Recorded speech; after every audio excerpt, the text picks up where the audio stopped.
Here again, Joe Louis Arena, Detroit in the Stanley Cup playoffs, and you'll want to know whether there were any octopi thrown onto the ice. There was one. It landed behind the goalie on your right, Jimmy Howard. And from our goal cam, a outstanding look at the octopi. And it was picked up by a young lady who was not wearing gloves, Mike Milbury. Ilya Bryzgalov knows he has to be better. 9th straight playoff start for his team. Finalist for best goalie of the year. The other end, Jimmy Howard, 14th straight playoff start for his team over 2 years. Finalist for rookie of the year last year. 16 teams left for the Stanley Cup playoffs. 20 referees, 20 linesmen remain on merit. And the guys have started the game today. Kelly Sutherland, Dennis Leroux, the referees. Jean Morin, Derek Nansen are the linesmen. No change in either lineup. Datsuk dribbled one in front that's cut off and steered right back out again. Carried back on by Ed Jovanovski. And as in game one, the crowd starts the chant early.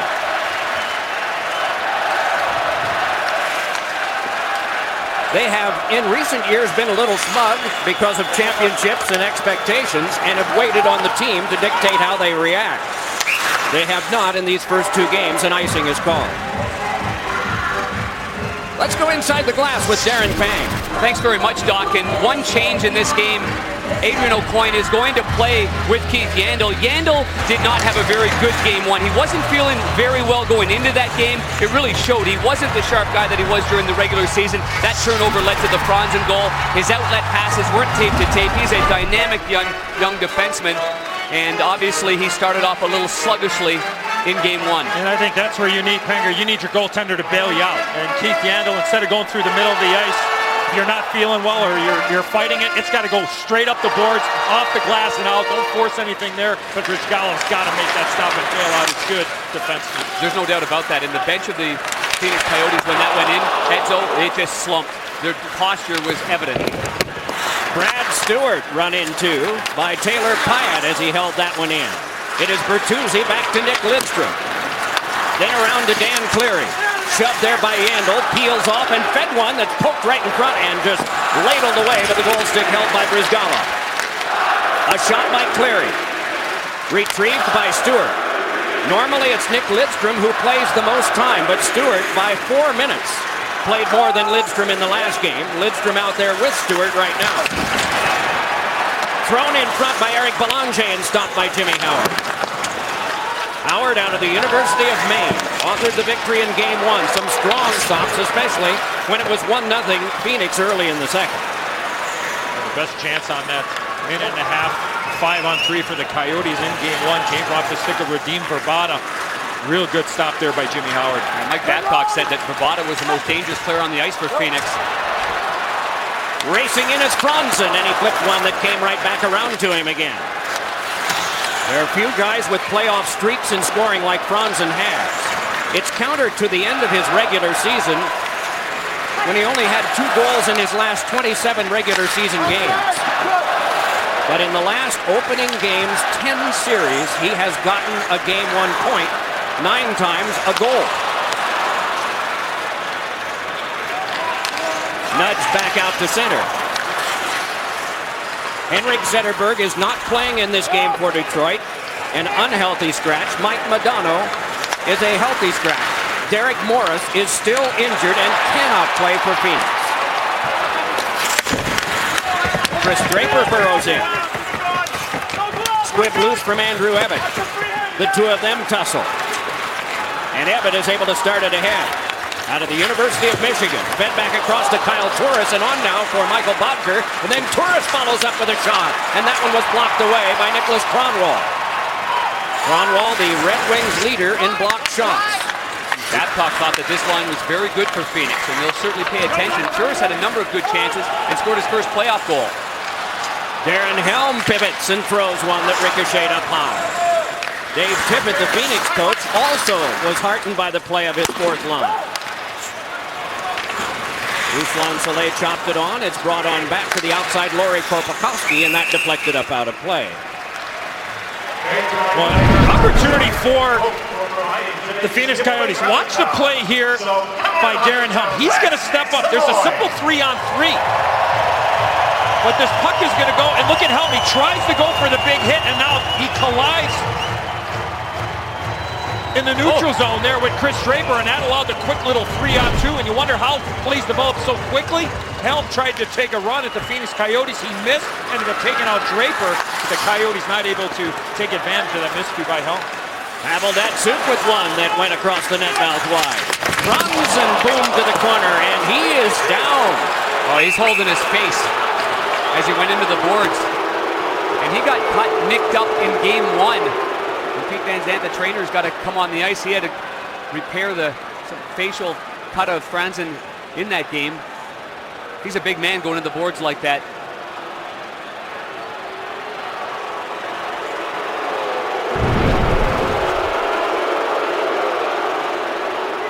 No, he was already falling down when Shane Doan made contact, and he had really no chance. See how his left leg, left foot.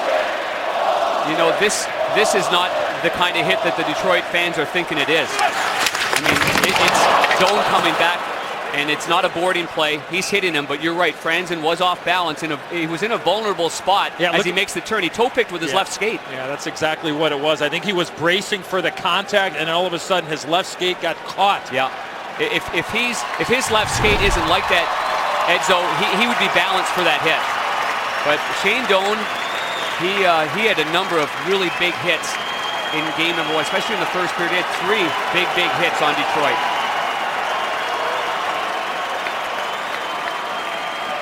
Above the eye was from the last regular season game. On the nose was from game 1 of this series, and now there's more for Johan Franzen. I mean, he had no chance to protect himself as well.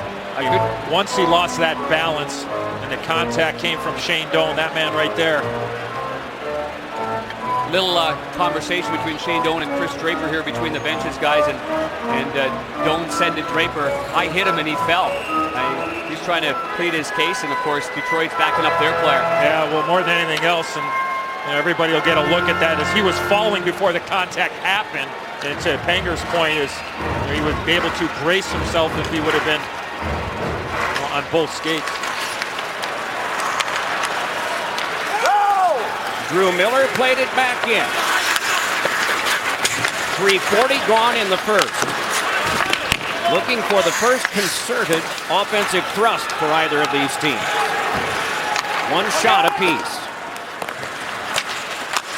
Jabbed along and taken by Lee Stempniak out of Dartmouth. That pass ricocheted across off of Kronwall, right back to Stempniak again.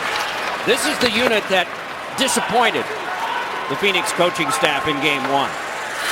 Icing touchout.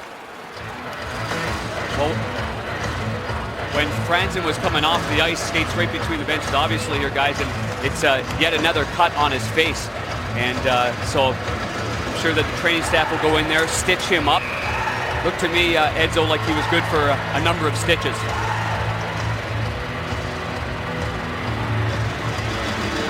They numb that a little bit before they put them in. Yes, they Thank do. goodness. But he has he's with the Stitch guys both in Detroit in games 1 and 2 now, as well as in Chicago at the end of the regular season. This is laid on back now by Verbata. Carried on ahead, and pass is taken by Verbata on across to Ray Whitney, who could not get by Brian Rafalski. He had the head start on him, but could not close it off. Brought back ahead now by Abdelkader, laid on for Dan Cleary. Then Abdelkader is run off by Hansel, and Phoenix is showing a little more physical approach. Thrown on goal by Verbata and sealed up by Jimmy Howard. One more hockey. The NHL Game Center live app gets you live game audio, video, and highlights right on your phone exclusively from Verizon. The hits in the first game were 33-28 Detroit. 8 of the 28 came from Shane Doan. And if you're Phoenix, yeah, you want to be physical, but you got to pick your spots. I mean, you're playing against a much more skilled team than yourself, and if you start running out of position to make those big hits, space is going to open up. So sometimes you might just have to live to fight another day as far as the physical part of it. And there are certain guys you want to be extra hard on, especially at this time of year. But I think for Phoenix is being selective, probably the best way to put it as far as how physical that they want to be. Adrian Aucoin brings that one ahead, deflected back in by Valtteri Filppula off the glass, and Doan is there, shoved off by Brad Stewart. In traffic, worked free by Filppula. Filppula gave it on to Datsuk, but offside is called against Detroit. Good positioning there by the Phoenix Coyotes defense, just really staying up, holding the line, not giving up too much room to the Detroit Red Wings as they enter the zone. And Mike Babcock's got to juggle his lines a little bit there without Franzen, so Filppula looks to get maybe a little bit of extra ice time here. He'll keep the Helm, Draper, and Eves line together. They were good in game one. He really likes Darren Helm and Patrick Eves together. He feels that they really have some great chemistry, and you think about not knowing the status of Henrik Zetterberg, you think that at some point the Red Wings can continue on and you get Zetterberg back. He can really have three lines because he moves Zetterberg between Hudler and Filppula and have three really, really strong competitive lines. I'm not the doctor, but watching some of that video of Zetterberg skating and tweaking that knee and leaving the ice, that didn't look good. This will look good to Detroit fans, a penalty against Phoenix. It happened right in front of Panger, right in between the benches. Mikkel Botker upending Patrick Eves, and you like the mindset of Detroit Red Wings.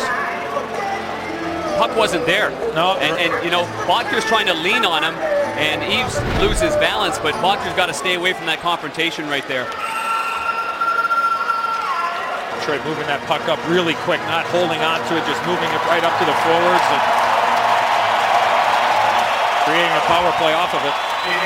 It is Lidstrom out there with Rafalski, shovels it over to Datsuk. Rifled on a cross, and Rafalski could not stop that one. A 2-on-1 developing back for Phoenix. Carried on by Korpikoski. Toes, shoots, deflected wide. What a play by Lidstrom to get his stick on him. Great play by Lidstrom, stick on puck right there, and that never hits the net.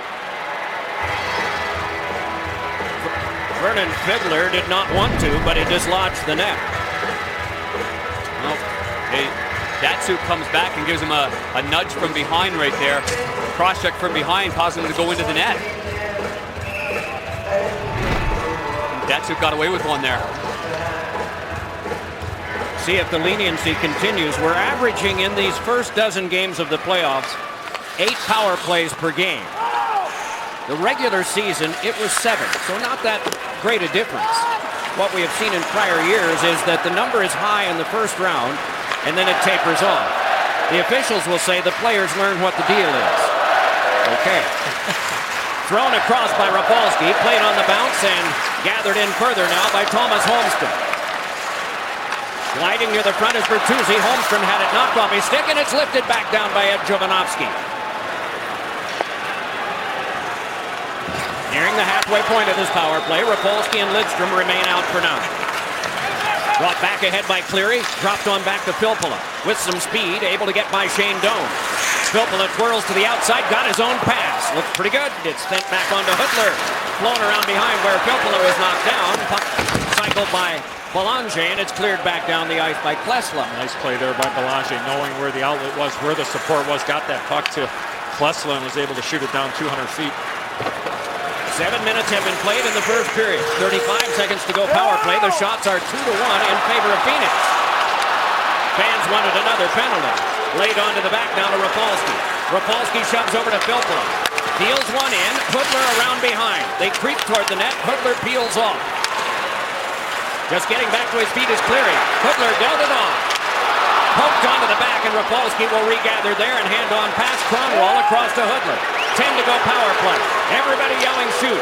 Rafalski with a drive. Save made by Brizgalov.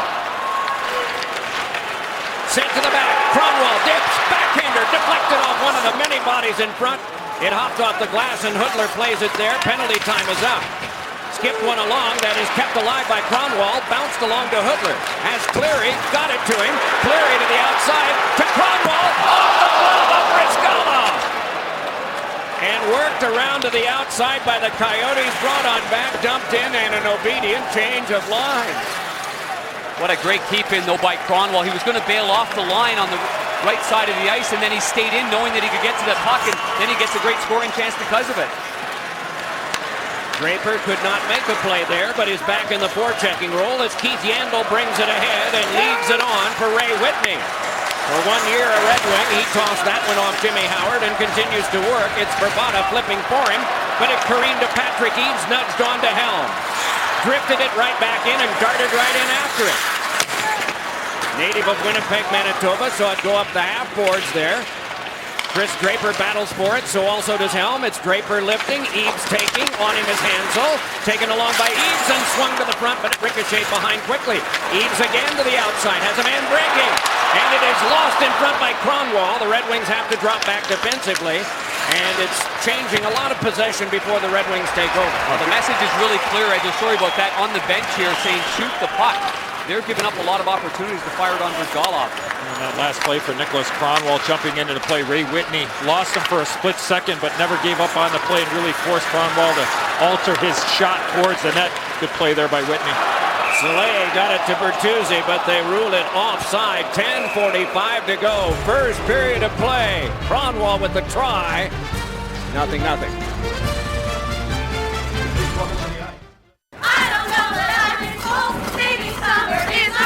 Here at the Miller Lite Guard Training Academy, we train our ladies to rescue men from making unmanly choices. This summer, we'll be ready. Order! Well, Lindsay, you're moving too slow. Move it! Move it! Move it! All right, write him up. You're on probation! We prepare them physically and mentally. For taste! Collect taste points! Go to tastepoints.com for a chance to win epic prizes! Again! We rescue men from drinking light beer with less taste. Man down! In doing so, we save their summer. Bend to the knees! Bend, ladies! Bend! Lower! Lower! Be Russian about it! Out! Light beer with less taste? Not this summer. They're ready. This felt like the smartest car. When Ford swaps your ride, you tend to talk about it. Mallory, you were driving a what? Honda Accord. And now you're in a? Ford Fusion. My gas mileage was awesome because I'm always in the car and I'm driving everywhere. Mallory, bit of a hugger. I really like finding things along my route. Find shoe stores. Destination Shoe Store. You guys must be fun to ride around with. Swap your ride and get a fuel-efficient Ford Fusion with 0% financing plus $500 cash back. We're going shoe shopping today. Let's take a look at the Ford Drive 1 update on Henrik Zetterberg. Earlier this morning here at Joe Louis Arena, out since the last week of the regular season in a collision with Brian Allen and the Carolina Hurricanes, and you see Zetterberg going hard to the net, stopping awkwardly and walking off gingerly. Obviously not a good sign for Henrik Zetterberg and the Detroit Red Wings. He's been wearing a brace everywhere he goes, walking out of the building, anywhere around the locker room, on that left knee.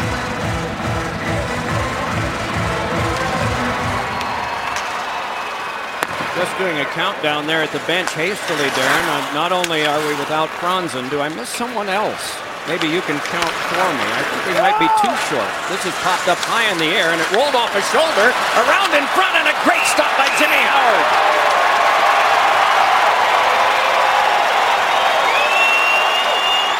Lee Stempniak was closest. Well, the chances for the Phoenix Coyotes are great passing through the middle of the ice. And yeah, this takes a fortunate bounce off Bruce Lansley and then Nicholas Kronwall. And then here comes Lee Stempniak at the end. But the passing by the Phoenix Coyotes has been really good through the middle of the ice. And I love that they got people going hard to the net, stopping in front of the net. There's big Hyatt going hard to the net as well. That line wasn't very good. Fiddler was also had a bout of a little bit of a flu bug as well, along with Yandel. They both came into the game not feeling well, but Stempniak, Fiddler, and Hyatt didn't have their best game. And we'll correct ourselves on the count. Now we see Joy McDonald is behind one of the players at the bench. He was screening him out for me, and so it is only Franzen short as Dan Cleary is able to peel to the outside. Bertuzzi, but Verbata. And Verbata lifts one ahead that went by Martin Hansel and back down. It'll be an icing as Rafalski arrives. And then is rubbed out a little bit by Hansel, and a crowd will gather for that reason. We understand.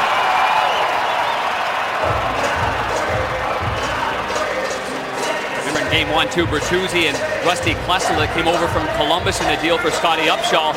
They got in a rare playoff scrap in game 1. That's an extra little shove push right there. Now what Hansel will say is he didn't hear the whistle. Will that be the defense?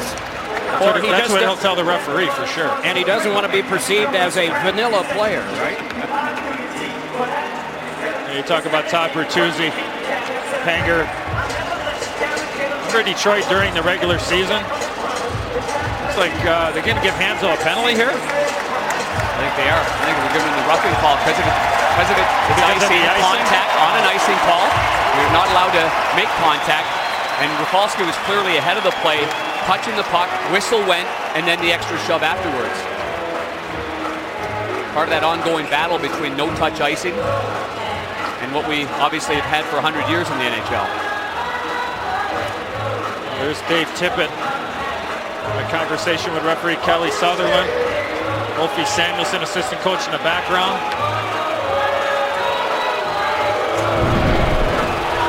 They're going both ways.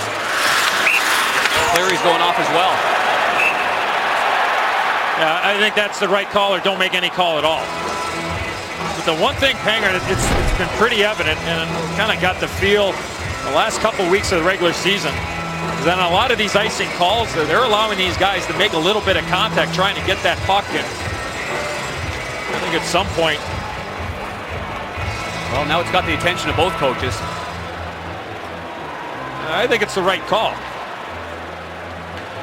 I do too. They're going to give the extra to Hansel. So the initial contact on the icing and then the pushing and shoving. Bodker is going to serve the extra penalty. His is the one that is outstanding, that results in a Red Wings power play here.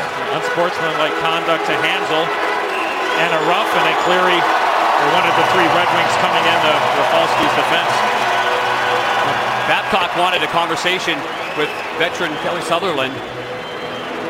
And Edzo, you were a coach in the National Hockey League. You understand that information from referees and communication is important. And usually when you communicate, they settle down a little bit. If you stay away, then they get all fired up. As long as you give them the time of day to come over and just explain the situation. And then if you want to air out some frustration from the guy behind the bench, that's your opportunity. But I agree with you, Panger. It's good that the referees come over. Rafalski to Lidstrom on the power play. Rafalski lifted one, and it's deflected wide. It looked like a Phoenix stick that chopped that one. On to Lidstrom, a shot, and that one deflected wide by Thomas Holmstrom. Cut off now by Vernon Fiddler, handed right over to Lidstrom, though. So it's Datsuk fanning it out and giving it back to Lidstrom again. Off of Bertuzzi, recovers to Rafalski, back over to Lidstrom again. Holmstrom jostling at the front of the net. Rafalski again, back to Lidstrom. Drive, deflected by Holmstrom off the glass. Lifted into Bertuzzi behind the Holmstrom in front. He couldn't pull the trigger. Back to Lidstrom yet again. Turns it back over to Datsuk. Datsuk with a shot, he scores!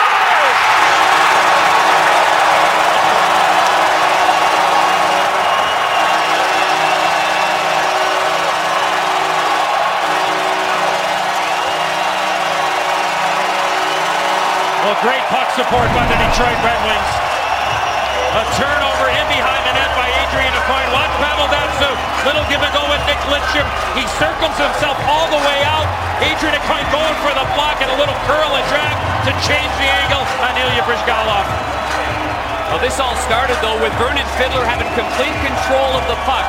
He turned around, swatted it, and it went right to Nicholas Lidstrom. And Detroit was able to keep it in. That battle between Holmstrom and Jovanovski. Holmstrom is just so good at balancing himself and getting in front. And Datsuk shoots that along the ice. I don't know if he fanned on that or that's where he was going. But Bryzgalov was lifting up as that puck went along the ice.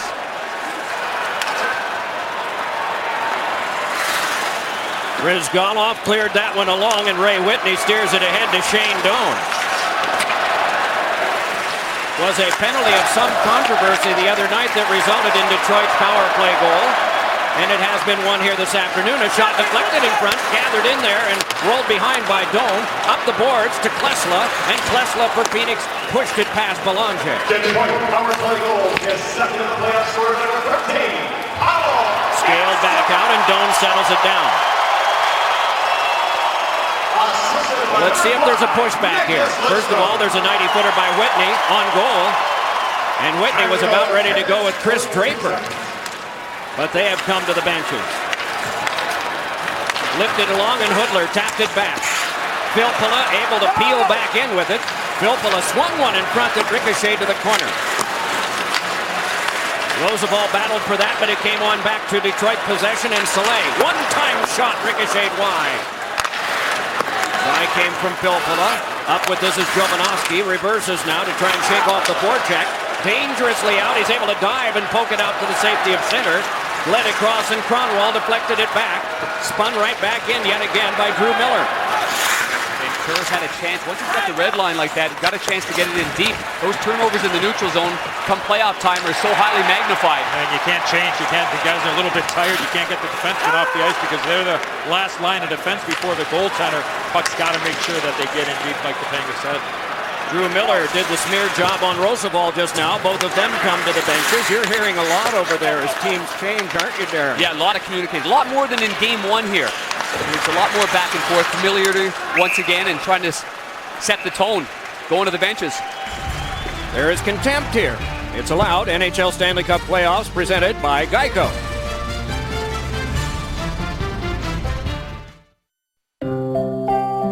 It seemed almost unfair. Each day he was front and center, forced to watch the life he wished was his. How wonderful that must be, grilling those 100% beef patties, crafting the 100% legendary Big Mac. Sadly for him, it just wasn't meant to be. But for you, well, you're not a spatula, are you? The simple joy of complete fulfillment. To increase fuel efficiency, its profile is sculpted for optimal aerodynamics. It reduces wind resistance in an irresistible sort of way. The all-new Ford Focus with up to 40 miles per gallon highway. We hear Verizon's 4G LTE is fast. Let's find out how much we can download before this rocket takes out this 4G hotspot. All right, you guys ready? Yeah, ready. Let's go hot. Go hot. Ready, set, download. Done. Done. What'd you get? Download Solitaire. I got Gulliver's Travel. I got a photo. Yeah. It's America's fastest and largest high-speed wireless network. Verizon, built so you can rule the air. It might be hard to believe that the new Focus can virtually park itself. Until you actually see it park itself. The all-new Ford Focus with class-exclusive active park assist. Time now for Edward Jones FaceTime. Darren is with Detroit coach Mike Babcock. Mike, any known status from Franzen after that injury? No, obviously. I mean, he was falling. Donor got him there and smacked his face against the boards. We got to get checked out anyway. The rules are now you got to give a guy 15 minutes anyway. So in the meantime, he'll get sewn up, and I imagine he'll be ready to go for the second. A lot more intense in this game than the start of the last game? Well, I don't know how much more intense it is. I just know that there's a lot on the line each night in the playoffs, and the series kind of ramp up. I think the players are playing better, and it's more even game. We got to shoot the puck. Thank you. Thanks, Mike. Eriksson will not shoot this time. Instead, it is Fiddler. A referee takes a tumble. Fiddler gets things going a little more conventionally and a little more safely this time, and so it's the Red Wings' turn to react, and we get a stoppage of play, and an interference call is coming up here, and it's going to be against Detroit. We're going to go back to the goal, Doc, and I want everybody to watch. Now, the Detroit Red Wings have this puck. Now, stop it right here. The pass by Pavel Datsyuk, but watch the route that Datsyuk takes to become available. He doesn't stand still. How does he get so much open ice? Look at Datsyuk. He comes over, makes it a shorter pass, then he walks in and does his magic, and there was no chance for Bishgalov there. That was interference on Valtteri Filppula, 51 in red, and so the power play is underway for the Coyotes. Hansel around behind, nudges onto Doan. Doan angles it back. Settled down there by Ray Whitney, given on across to Keith Yandel, then back to Whitney again. Fires, and that's deflected away to the corner as outreaching Hansel that time was Cronwall, and it's stared ahead now. There'll be a penalty coming up against Phoenix. Delayed call on. Delaying now is held. Jimmy Howard gets to the bench for an extra attacker, but the puck is touched by Phoenix, and they will be 4 aside for 90 seconds. Well, Ray Whitney playing a point on a power play, and he's a no man's land. Here's Ray Whitney. Now, the turnover happened down low. Whitney thinks about coming in. Darren Helm Chris Draper does a nice job of giving and then trying to go, and Whitney upending the veteran Chris Draper. They would have had a clear-cut 2-on-1. Not a bad penalty there for Ray Whitney, but if you're going to think like that, you better either go for the puck or just retreat right away and give yourself a chance to fight another day. Yeah, it's tough to defend when you're going forward like that, isn't it? Game of chicken, especially when there's hesitation. Datsuk takes the pass from Nick Lidstrom. He was the only assist on the Datsuk goal on the power play. Just past the halfway point of the first when that took place. Held on back for Lidstrom. Mashed out with Stewart. Drive and a pad answer came from Brizgalov. And Cleary works over Keith Yandel. Help came from Belanger. Carried back ahead by Adrian Aucoin, and that one deflected back in deep by Datsuk. Yandel had something going. He had good speed going up those left wing boards. Stolen right away by one of the leading thieves in the league the last 4 years. He has won that title a couple of times. Pavel Datsuk. He had 3 steals in game 1. 3 is a good number. Sometimes if you're fortunate, you get 1, maybe 2, but 3's sort of like normal for Pavel Datsuk. Carried back ahead and rolled on by Jovanovski. Dealt back in by Verbata. The Red Wings have the numbers behind. It was a good idea Hansel had, but the execution lacked. And if his stick was on the ice, he might have got the puck. I love the idea of being physical there, but if his stick's on the ice, couldn't agree with you more. That's no good being up waist level all the time. Verbata lays it across. The return pass from Jovanovski, who comes to the bench. Verbata watched by Bertuzzi. Pawed down by Bertuzzi. And followed up by Bertuzzi. Power play on, an abbreviated one. 15 to go, and Abdelkader pushed it into the chest of Brizgalov, and another disagreement. And it's going to bring a penalty. The call is a slash against Phoenix. I believe Michael Roosevelt.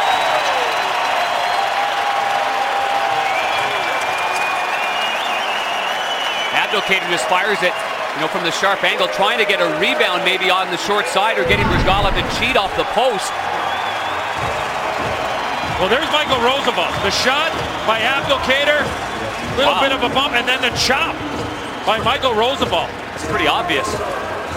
And there you see the referee in great positioning. Referee Kelly Sutherland right away, emphatic, seeing the slash. Well, Dave Tippett told us his team was too vanilla. So is this Rocky Road or something? I would agree on that. That's just not a good penalty there by Michael Roosevelt. I don't know what he was anticipating.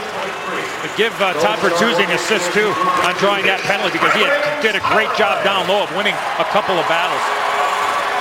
Datsuk worked it in. Holmstrom back to him. First penalty is over. Right out in front, punched alone by Brizgalov. Help to the corner, but Datsuk gives to Rapolsky. Lets it go. Score!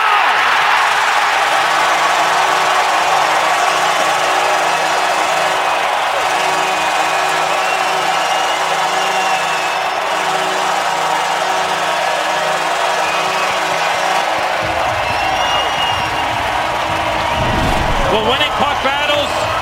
Brian Rafalski walks to the middle of the ice, skate one way, right between the wickets of Tomas Holmstrom, but great puck pursuit by the Red Wings.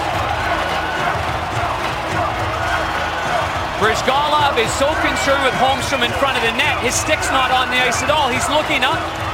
His stick is never on the ice in that situation, and Rafalski makes Brizgalov and the Coyotes pay. Bad penalty by Roosevelt, and 2 power play goals now by the Detroit Red Wings. So normally in goalie schools, Darren, the ex-NHL goalie yourself, you're taught to have that down? Is that unusual when it's up like that? A lot of goalies do play that way, looking up, but your stick has still got to be on the ice. Just by fluke, you can stop a puck just with it being on the ice. So 2-0 Detroit on a pair of 5-on-4 power play goals. Oh! Belanger and a save made by Jimmy Howard, and a little extra after the whistle.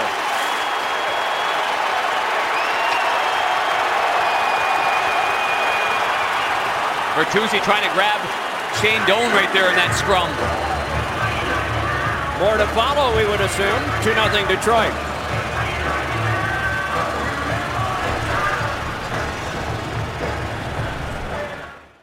When Ford swaps your ride, you tend to talk about it. A lot. You've had the Escape for a week. I was a Honda guy for a long time. The Escape actually has great gas mileage. I need something fuel efficient. It's very important. I'm an adrenaline junkie. I keep a ton of stuff in my car. You have the park assist in that, right? You take your hands off the wheel. That is crazy. How's that work on your Honda? What Honda? Swap your ride and get a fuel-efficient Ford Escape with 0% financing plus $500 cash back. I think we need to try it a little longer. About a year. Beer and wine and cupcakes. I was doing the corporate grind like everyone else. But to be successful, I knew I had to be different. Ink, ink, ink, ink, ink. I mean, I love that card. It does things differently, too. Great customer service, going above and beyond to help me out as a small business. It's accepted in twice as many places around the world as American Express. And if I ever need to give my employees ink cards, they're free. Make your mark with ink. Chase what matters. Go to chase.com/ink.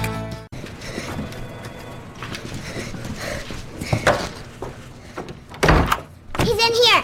Jerry, you better come out and give us some of that soap. No, or you're never using my stapler again. My calculator neither. I'm not here. Well, you're never, ever, ever allowed to use my trash can basketball hoop. Big whoop. Get your own melty, irresistible chicken cordon bleu back because you love it. Subway, eat fresh. Just a taste. Well, everyone agrees that Ilya Bryzgalov has to be a difference maker if the Phoenix Coyotes are to advance.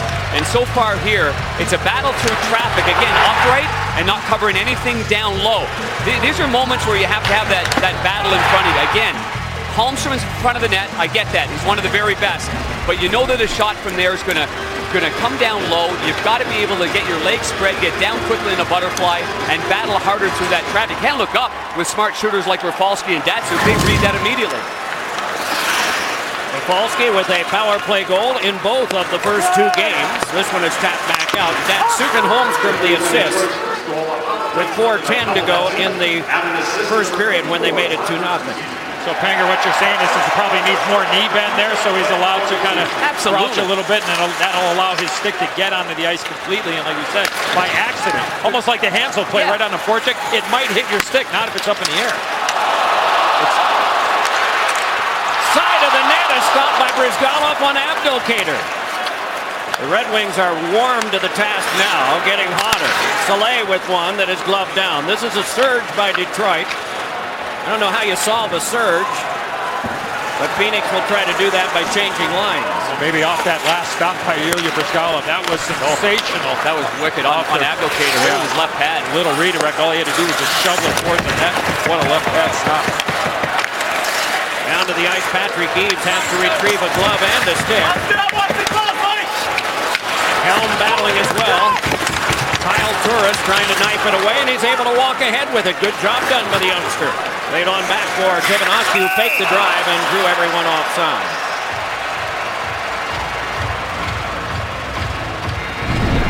Abdelkader's got a bouncing puck.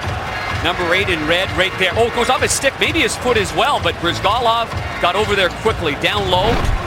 And he's got to find that internal battle right now. That one save can still turn things around. What he can least afford to do is give up another one. The power play of Detroit has taken over the momentum of this first period. Has a Stanley Cup to his credit, with 4 games played in the very early stages of 07 with the Anaheim Ducks. 3-time Olympian as well. I'm sorry? He played well. He won Game 7 in Calgary. Carried back on for the drop back off, and it is Rosabal spearing one on. That is Kyle Turris. Lost off his stick, jabbed along by Soleil. Soleil able to spin it around behind, and it is again Nicholas Kronwall. He leads the team in shot blocking, but what he is known to among the fan population and his teammates are the rocking hits, often in mid-ice, 55 in red. Andrew Ebbett got it on. Turris nicely got by one, closed off by Drew Miller. Very experienced defensive-minded forward for the Red Wings in number 20. 90 to go in the first period. Trouble with the Detroit neutral ice play, and so they have to try yet again. David Schlemko with it there. Playing in his second Stanley Cup game is Schlemko. Given up to Lidstrom. Dragged along the line and carried in by Doan, and a shot is deflected up high. Grabbed off now by Helm. Punched along gently to center by Lidstrom. To the outside, Datsuk is in through the legs. A shot. Rebound score! Helm!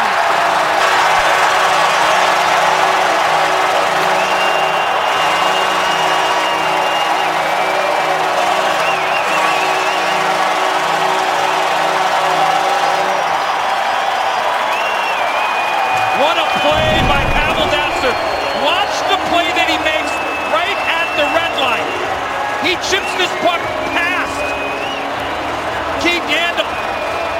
And he shoots his puck between the legs. A big rebound come up, and there's Darren Helm to elevate that puck. What a play. 2 times by Pavel Datsuk. And that's not a hot dog move by Datsuk. He's creating a better scoring angle. He does it all the time. And then the rebound's there off that far pad.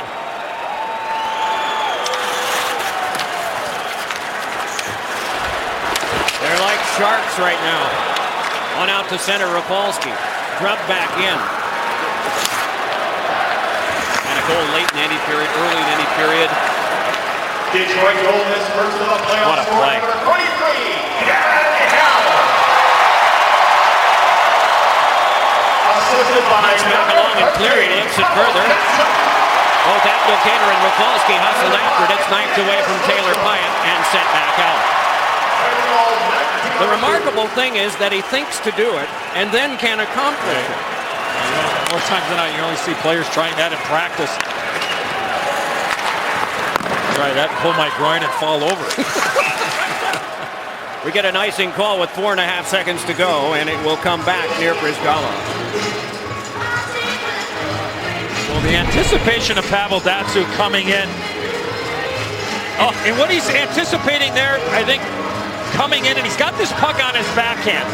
Now, Ilya Brizgalov is anticipating maybe a backhand shot, but Brizgalov does a nice job of not biting on that. He held his ground nicely, perfectly placed when he went between his legs to shoot it. But when you try to make that move, if you're showing backhand, most goaltenders will go down. Yep. He did not, and then he decided, well, at the last second, I'm going to put it between my legs. I mean, this guy is absolutely magical with that puck. 20 minutes have been played. The difference is 9 shots to 8 Detroit. The difference in skill shown in the first period remarkable. Coming up in the Pizza Hut intermission report, Mike Milbury and Liam McHugh break down first period highlights, plus a preview of tomorrow's Game 3 of the Eastern Conference quarterfinal matchup between the Washington Capitals and the New York Rangers. That's ahead on the Pizza Hut intermission report. Datsuk, Rafalski, and Helm have scored for Detroit. With all due respect, Detroit 3, the Washington Generals 0. Back to the NHL Stanley Cup playoffs on NBC, presented by Geico.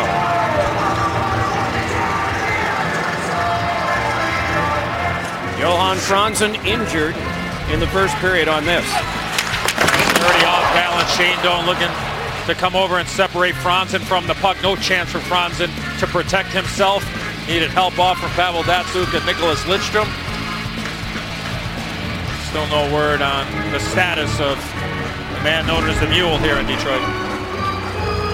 Darren, what do you see there? Well, between the first and second period, guys, I did get a report. He did spend the rest of the period, of course, like Mike Babcock said, with the doctors, quiet time. Still questionable, not returning as of this point for the hockey game. Offside. Good. So what would Phoenix be talking about, and what do they need to execute differently? It's a lot, I realize, with a 3-goal deficit. Poor discipline, number one. You can't allow Detroit to take the game over with power play goals. So I think their puck composure and puck management was not very good in that first period, and their goaltenders obviously got to be a heck of a lot better than that. I think it's got to be one at a time for the Phoenix Coyotes, and that has to be the mindset. To chip away, let's get pucks in deep. Let's force the Red Wings to defend. Datsuk able to control on back and hand on to Rafalski. Rafalski on to Thomas Holmstrom. These are real experienced guys here. You can't count on a lull by the home team with all of this experience. It has happened before, sure. But here is Holmstrom beating right out in front. Datsyuk high to the post with the shot. Crowd still buzzing. Filppula score! Holmstrom on the deflection, and it's 4-0.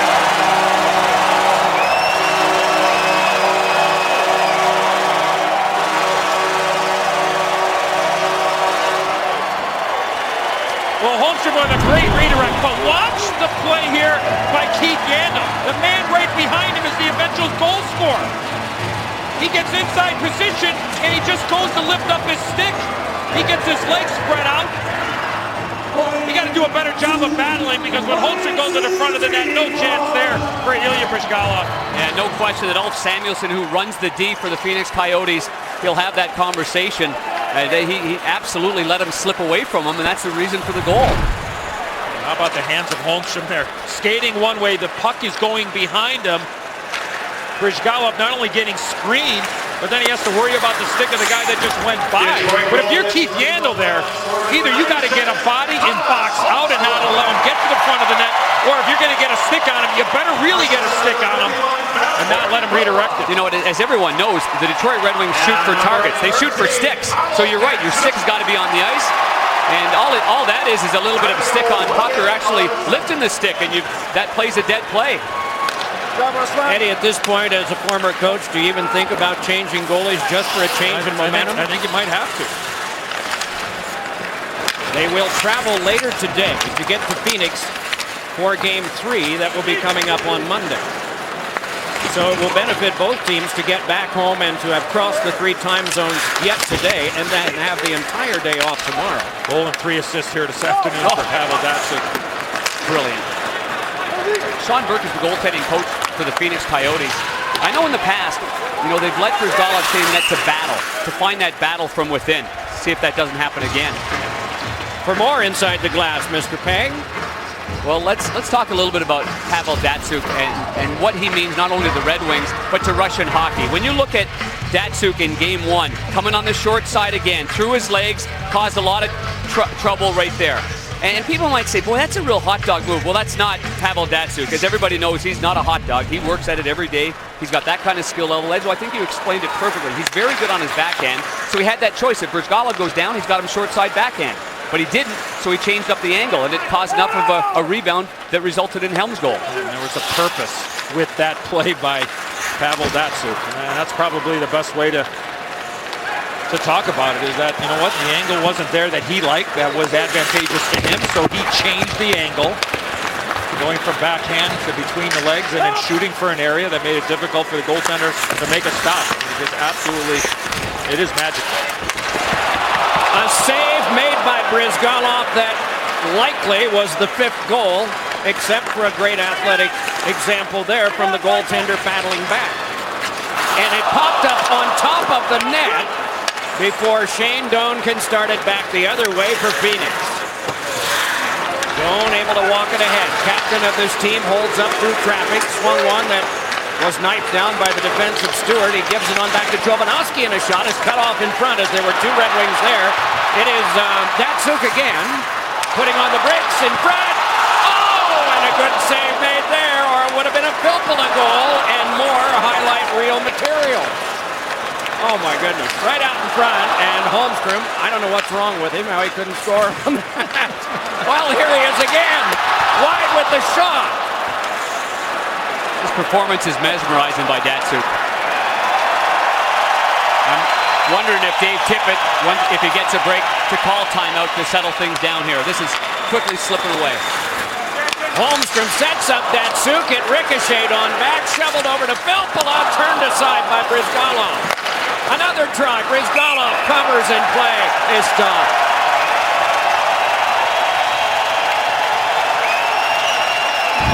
I like your mindset there, Panger, about really trying to slow this game down. But Pavel Datsyuk buying some time. Great stop there by Bryzgalov. Filppula not able to elevate the puck, and then Rafalski to Tomas Holmstrom. Again, puck rolling, fans on it, not able to get a shot. I was thinking when you were talking about that, Penger, about maybe Dave Tippett wants to call a timeout to slow the game down. I thought to myself, well, they got to get the puck first in order to slow the game down, in order to get a whistle and allow their coach to maybe call a timeout. Scouts have often talked about Detroit being a puck possession team. This is what they're thinking of when they say that. This is shaken on back. One thing too, Doc, that with a lot of teams in the league, I mean, the difference is you got great skill, but the willingness to go ahead and get those loose pucks, battle for that ice, battle for the loose pucks in the corner. You know, who's going to be the puck pursuers? And everybody knows much funner to play the game when the puck is on your stick. Another stop, and this one sails out of play. Pavel Datsyuk was the guy who had the chance for point number 5. Well, the giveaway for the Phoenix Coyotes. David Schlemko trying to go through the middle of the ice on your backhand, looking for Martin Hanzal. Here comes Pavel Datsyuk trying to go between the legs, I believe. An anticipation skate, bouncing puck around Klesla. Another good stop there by Brizgalov. I don't think the forwards are helping much, but the D of Phoenix do look a little overwhelmed here. Carried back up now by Michael Bodker, and he fires it back around where Datsyuk was nearby. Lobbed on back to him, and he just filtered it around behind for Ryan Rafalski to start ahead. If you're Phoenix defenseman coming out of your own zone, there's nothing in the middle of the ice. Nothing. So it should be off the glass. If you got no play, you eat it, or it's got to be high off the glass and into the neutral zone. When you mean nothing, you're saying there's no play to be made there. Yeah, they're coming up the ice. There's nothing in the middle of the ice. And Detroit really kind of forechecks through the middle and then back towards the boards. So the boards are open initially, but you can't have any hesitation at all. If you're not sure, it's got to go up the boards. Abdelkader had a couple on him. It spun off of Brizgalov by Drew Miller. And it is Hudler holding on now. Drive, save made, held in the glove by Brizgalov, who is a lot alone here lately. Well, tonight on Versus, Canadians and Bruins. And expected back is Big Zdeno Chara, who was dehydrated. Los Angeles and San Jose later on tonight. The Kings took the Sharks into overtime before Joe Pavelski ended game 1.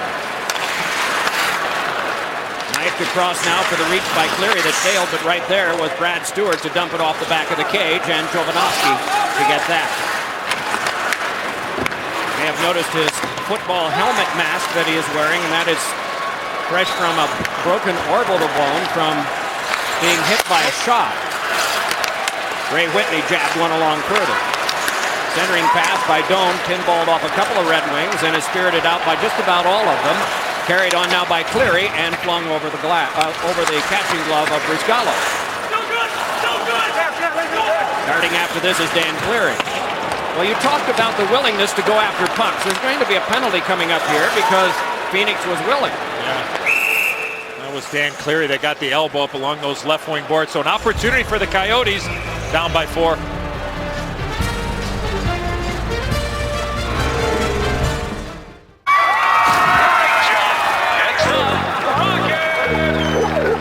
Don't worry about them, Rocket. You got this. Here we go!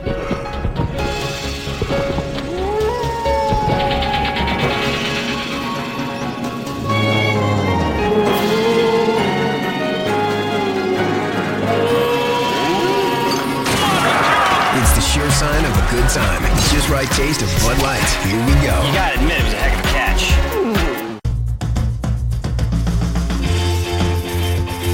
Right now, all over the country, Discover customers are getting 5% cash back bonus at home improvement stores. It pays to switch. It pays to Discover. Just because I'm a car guy doesn't mean I don't care about the environment. I also care about doing things right. And what I'm leaving behind for the next car guy. Introducing Valvoline Next Gen. Backed by the Valvoline Engine Guarantee Program, it's 50% recycled oil, 100% Valvoline protection.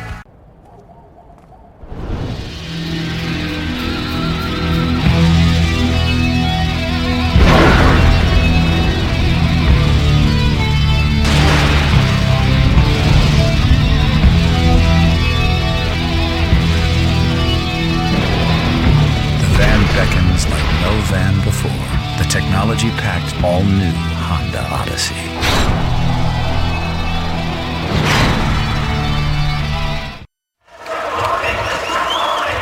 When we talk about technique and hitting players, Dan Cleary right in the center of your string. Look where his stick is. If his stick is on the ice, he doesn't elbow. Eric Bellagi, the puck is there. The puck is not optional. If Dan Cleary has his stick on the ice and goes to make contact, the elbow never comes up, the stick never comes up. So an opportunity here for the Phoenix Coyotes to get a little belief, get a little momentum on the power play. Yeah, they went 0 for 6 in game 1. And you know what Cleary's trying to do there. You understand that. I mean, you want players to play hard, but there's a time and a place. But again, it's technique. If your stick is buried on the ice, there's a lot less chance that those elbows are going to come up. And the league, of course, attentive to anything that winds up around the head. Chased out of the faceoff, Chris Draper. And he battles with Hansel as the faceoff is won by the Coyotes. Half-hearted pass by Yandel has flown high by Ray Whitney. Hansel got it there, and it's touched on back to Whitney again. Walks on across, fakes the drive, then Yandel a shot, knocked down in front. Another try, and a shot, score! Verbata! And so, Phoenix is on the board. Well, there's one for the Coyotes. What a great screen in front of the net. The face-off win by Shane Doan was key. And it's going to work from the right part of your screen over to the left. Look at Mark. Stop there by Jimmy Howard. And what a pass there by Shane Doan to the weak side to redeem Verbata. That's Verbata, though, isn't it? He's so dangerous. Had a goal in game number 1. Had a number of good chances. And this one goes through the legs of the defenseman and still goes short side. This puck had eyes right here. I don't know if Doan was meaning to pass it over there or he fanned on a backhand wraparound. It didn't matter because it ended up right on Verbata's tape.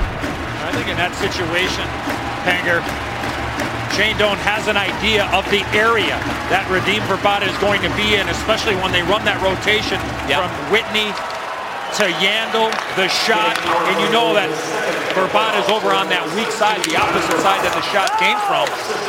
And if you can just get it there, and Verbata's got those quick hands, wasn't much room there, right between the legs of Chris Draper, and found its way to the back of the net. Whitney started it too. He bought time by faking the shot in the middle of the ice, and that opened everything up. Ray Whitney has just leveled a pretty good check. Meanwhile, he went after the puck, but that is carried back out again by Datsuk and shoveled back in. Well, you said one at a time, and there's still a lot of time, and the next one, of course, winds up being pretty important. But is Phoenix executing a good recipe for getting back in a game where they've been really overwhelmed? Here comes a penalty. That's not the way. And so the Red Wings will get a power play. And that's the only mindset that you can have. When you get down like this, you don't score a lot of goals.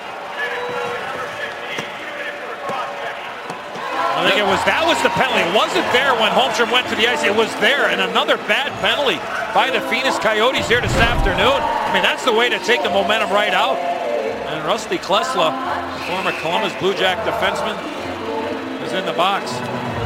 Yeah, you think about it, Roosevelt slash in the first period, unnecessary. Hansel takes that one on the icing call, and that one there, they weren't calling the first one, as you said, and it was the second one.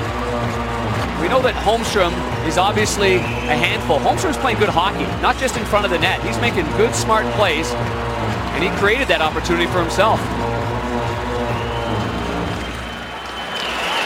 Won by Filppula, and off the face-off a penalty. The call is interference, and it's going to be on Detroit. Filppula off the face-off, interference. Denny LaRue, veteran referee, was in the neutral zone. His job is to watch the play. There's Valtteri Filppula on Martin Hansel. Wow, there. That is tight, and here comes the mule. I'm surprised that's remarkable with this score at 4-1. That shows you the grit there of Johan Franzen. So he's been checked out, went to the quiet room, and Babcock's looking at him like, did that not look like Babcock was looking at him like, what are you doing here? Mike Milbury, who knows all about these things, counted the stitches, 21 of them. And he's patched up, got a Band-Aid on, but he's back at the bench. I agree with you, Panger. I think Mike Babcock was really surprised, at least if anything. How come Franzen didn't have anything over his face? Maybe you're right there with. You see Franzen? No, I'm staying right here. Getting back to that call, that wasn't a very good interference call off that faceoff. There was nothing to that. 4 against 4 here for about 90 seconds, and there'll be a 2-second power play to Phoenix. It'll count as 1 when you see it in the box score tomorrow, but it's kind of unfair. It's swept onto the back now, and it is given across by Slemko over to Yandel. Yandel with a shot that's blocked down. Nicely handled in traffic and spun back in deep by Korpikoski. Shift change on for Phoenix. Hansel able to escape, fed one in front that was off of Yandel, fanned on by Whitney, but he recovers at center. Offside.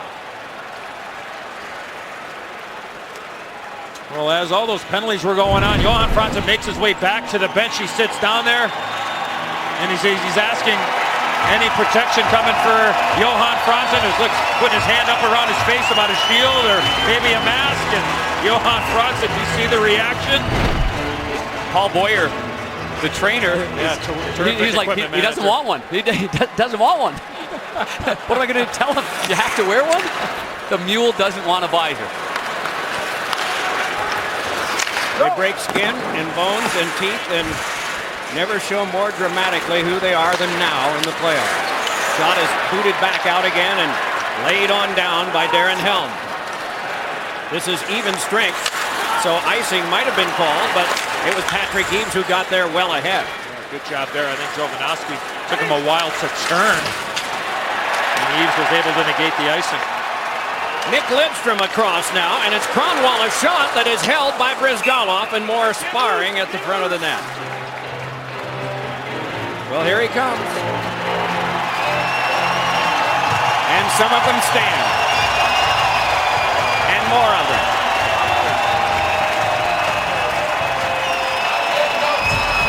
Why wouldn't they? What a playoff performer he's been for Detroit.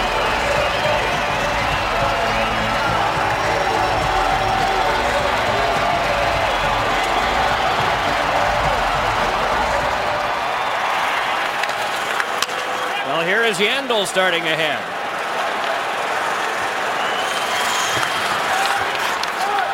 Yandel threw it back in. And it is held by Jimmy Howard. The chant is Franzen.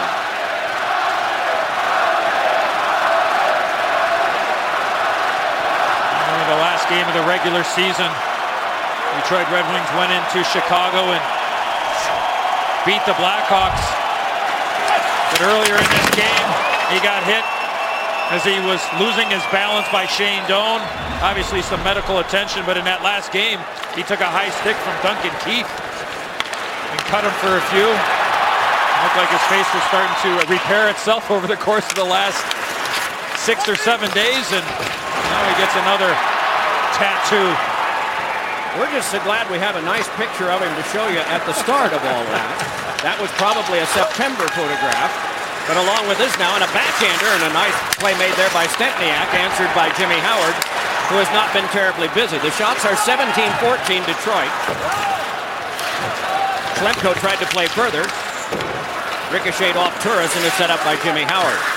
Detroit's got to pick it up a little bit. Phoenix is starting to, I don't want to say take some chances. They're being much more aggressive, especially their defensemen. And Phoenix had great success last year in the playoffs in that 7-game series, which they eventually lost at home to the Detroit Red Wings. Their defensemen were really aggressive in the offensive zone. So not playing high risk, but just pinching in, taking away those outlet passes for the Detroit defense. And I think they're starting to come with that a little bit more here, especially down by 3 goals. Skyhook by Helm. Jovanovski bashed into by Helm, and there's going to be a penalty for that. And then a little extra from Jovanovski. There's going to be 1 penalty.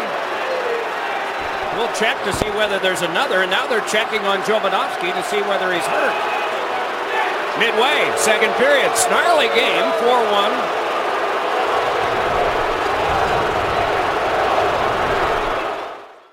Ovechkin moving up ice. Score! The 9th goal of the game for Alex Ovechkin. A triple hat trick! What would you call this? I would call it the Ovech trick. Ovech trick. He's going for the Ovech trick. And there it is. If it's happening in hockey, it's on NHL Game Center Live. Real-time stats, highlights, and over 1,000 live games. Another Ovech trick! Don't just rule the ice, rule the air. NHL Game Center Live, only from Verizon. I'll take these. Love those jeans. $175. Cha-ching. Excuse me? Ever consider showing your customers what other stores charge for jeans? No. When it comes to car insurance, Progressive Direct does. I saved hundreds when switching. That's a lot. The jeans are skinny. The savings are fat. Out there with a better way. Now that's Progressive. Whoa. Sure, you can take big bites of the handcrafted quarter pounder with cheese, but soon it's half gone. What have I done, you think? Your bites get smaller as you try to savor what's left with scientific precision. And as that last bittersweet bite of 100% beef and cheese tickles over your taste buds, you think, until next time, dear friend. Until next time. The simple joy of savoring every bite. Edward Jones FaceTime is now. Darren is with Phoenix coach Dave Tippett. Dave, how do you get control back in this hockey game? Well, we gave up a big lead in the first, obviously, with a couple power play goals. We got to just keep at it. Keep pucks going to the net. We were down 4-1 in a game to these guys earlier in the season. That gives us, a recognition that we can get this done. The lack of discipline, the amount of penalties that turned into power play goals against, did you address the team in between periods? Yeah, no, just weren't good penalties to take early. I thought the one was a tough call, but the other one was a lack of discipline after the whistle. You can't have that time of year. Thanks, Dave. It is an outstanding penalty to Helm only. Jovanovski has left and gone to the dressing room, shaken up from that exchange. And so Phoenix, having scored a power play goal in this period, has a chance to get back to within 2. And also one of the better penalty killers for it, Mike Babcock and the Red Wings in the box. Led back along now for a toss by Hansel that was meant to come to the other side and sure enough did. Away from the play of the Coyotes, it's cleared back down by Drew Miller.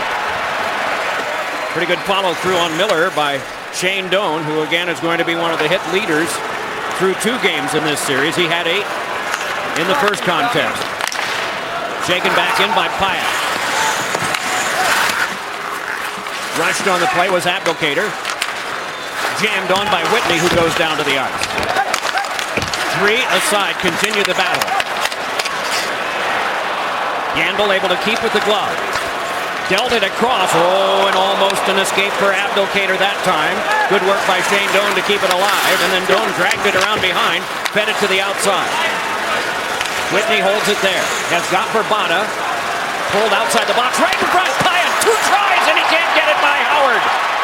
Flipped across by Abdelkader. Plenty of room ahead. 35 seconds to go on the kill. Abdelkader with a shot off the glove of Brizgalov and around behind, and Abdelkader has it again. Swings it over for Patrick Eaves. More four corners play for Detroit, but there's more battling here. Run off was Eaves, and now with 15 to go, the Coyotes are able to get to center. But Yandel has to pivot back. Steps back in again and hope for something up the far wing. What Roosevelt got was a hit from Kronwall and a clear by Kronwall's team. On that sequence in front of the net, Shane Doan had a chance on a loose puck and he went for a hit. I heard somebody on the bench in Phoenix say, go for the puck. He tried to eliminate the man, but Detroit was easily able to clear the zone after that. 2 players down, emerging as Korpikoski, and it's chased down by Schlemko and dealt back out again. So full strength action, 6.5 to go in the second. And how about the stop by Jimmy Howard on Taylor Pyatt? Big time stop there with a breakdown in coverage by Detroit. Well, he was left all alone in front, wasn't he? Save made by Brizgalov. And we're going to get a chance to look at that play. Puck is on the left wing boards. Now, watch what happens. Stop it right here. Watch Brad Stewart leave because he's anticipating the pass here, but it doesn't go there. Watch the breakdown in coverage. He'll leave. He leaves the front of the net, and there's Taylor Pyatt. Nice pass there by Ray Whitney. I think, Panga, that's what you're talking about. There's the puck right there. Maybe that might have been the situation where Doan could have maybe looked or backed off there and tried to get that puck, but great execution there by the Coyotes. If you're Stewart, you just want to hold on there.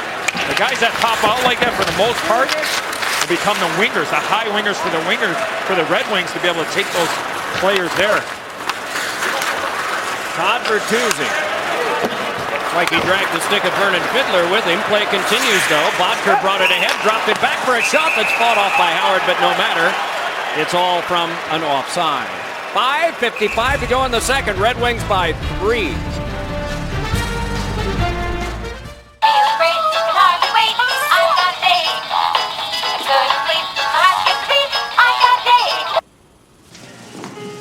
Where's the fire, Artie?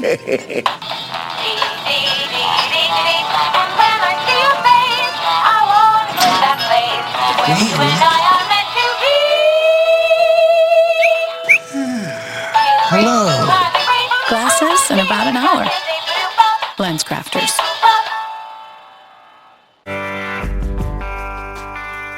We all have a bloodline. But it takes a bold spirit to say, it's my turn, then go out and prove it. The new 2011 Jeep Compass, genetically engineered with Jeep 4x4 capability, iconic beauty, and up to 29 mpg. The 2011 Jeep Compass, the evolution of a legendary bloodline. Well-qualified lessees can get a 2011 Jeep Compass Sport 4x2 for $239 a month. At Dairy Queen, we don't stop at good enough. We didn't just stop at soft serve. We made the one-of-a-kind Blizzard. And we don't just stop there. We shrink it down to give you the mini Blizzard for only $1.99. We don't just have rainbows. We have rainbows on fire. And these aren't just bunnies. These are old-fashioned shaving bunnies. Because at Dairy Queen, good isn't good enough. The DQ Mini Blizzard, now just $1.99. So good, it's ridiculous. This is the Valvoline Next Gen right way to play. Here's Mike Milbury. If you want to see a guy who knows the right way to play, keep your eyes on Pavel Datsyuk. What a brilliant play in the second period here. Just look at this touch. Beautiful play past Yandel, off to the races. That's the speed and anticipation that makes the follow-up to this even more fun to watch. Look at that. Just bounces away from Yandel. That between the legs move, and there comes the Red Wings' third goal. Pavel Datsyuk. Doc? He only has 4 points today. Valvoline Next Gen doing it the right way. 4 points today is a career high for a playoff game. He did have a 5-point night against Phoenix. That was January 11th of 2007. He had a goal in 4 that night. But that was a regular season game. And it was back in mid-season. And I don't know why I even pointed out, it's still a tremendous performance. It's just at playoff time, there's a little more snarl going on. And he has been fabulous. So has his team through much of this game. They're getting a little bit of a challenge from the Coyotes here. Overall, is this still too vanilla for Phoenix? Or are they starting to show something here before they go home? I believe that they are. I think they're getting back to the way that the Coyotes like to play. I don't think that Detroit's had the puck as much. Now they've had to kill off a couple of penalties, and one of them they scored on. Nice play there by Bertuzzi to kick that puck up to Cleary. I think you got to play whistle to whistle. You can't take the penalties, as Dave Tippett told Panger in that bench interview. I think, again, there's still a lot of time. If you're Phoenix, you know you're going to get another power play. So if we can get another power play, look out here. Well, this is Cleary with Abdelkader. Yandel back. Oh, swiping it out of the air was Brizgalov. That's a heck of a save right there by Brizgalov. And he is battling here. He's made some good saves. Well, this was what you were looking for from him when it went down 3-0, right? Well, that's why I keep him in the net if it's my decision. Well, here's a steal by Datsyuk. In he comes. Got the glass. He loves going high to that stick side. Stewart a shot that ricocheted off Schlemko and is turned back to center. Trying to control back in and doing a pretty good job was Doan, but he was wedged off at the last moment by Nick Lidstrom. The Red Wings have numbers. Carried back in by Bronson. Grips off. shakes it around behind. Holmstrom crashed in there and then was hit from behind, and his helmet popped off. Laid back across to the guy that hit him. It was Shane Doan. And Doan lobbed it back in. Malonje wraparound shut off by Howard, and play is stopped.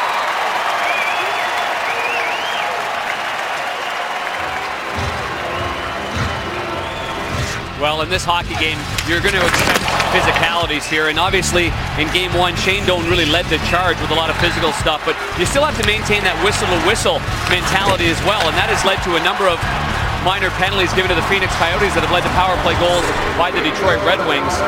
And for Shane Doan, 8 hits. Talking to Mike Babcock before the game, he says, we have to be aware of his presence on the ice. We know he hits you at all times. In the meantime, Holmstrom loses his helmet on that last sequence. Mike Babcock,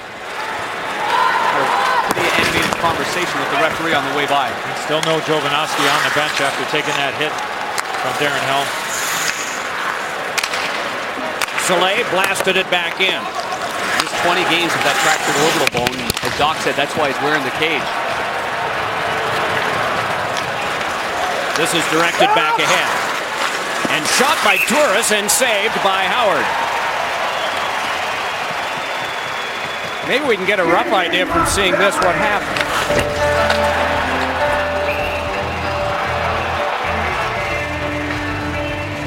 Then again, maybe not.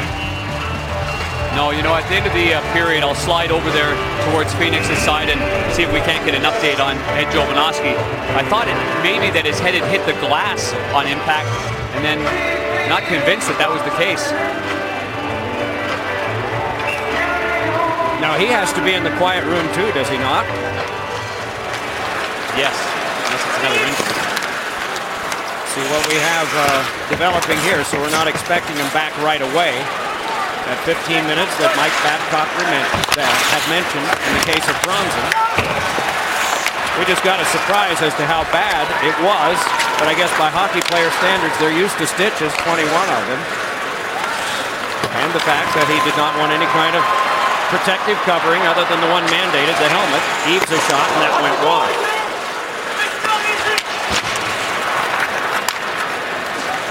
Remember in the 08 playoffs, when Ryan Malone, big shot by Hansel, blocked away to the corner of the Pittsburgh Penguins, had his face broken. Jam up play at the front and trying to kick it along, and then hand pass it along was Draper. More battling here. Face was broken, and he came back and played in the next game without any kind of facial covering at all. Some of it's tradition, and some of it's just the fact they don't want to have to adjust to any of that because they're not used to it. Reversed on back now for the control of Todd Bertuzzi. A lot of that is vision. Finding pucks in tight.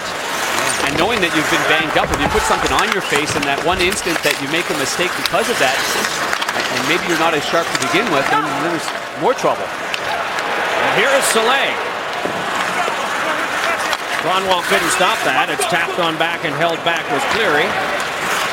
Coyotes can bring it out. Lori Koprakowski brings it ahead. Popped one that went off Kronwall. Kronwall carried him out pretty effectively, got the puck and advanced to Soleil, and then it's set up again in one of those neat little passes from Bertuzzi back for the carry and the lob back to the corner by Abdelkader. Latter stages, second period. Red Wings with 3 in the first, 1 in the second, answered on a power play by Phoenix. It has been a Pavel Datsyuk day. He just passed it back for Brad Stewart. Nudged on now to Franzen. Franzen with the backhander into the catching glove of Brizgallo.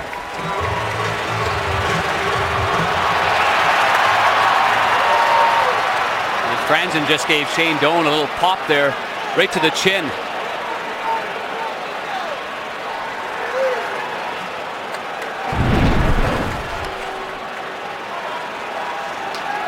Franzen pushes Doan in there and then right.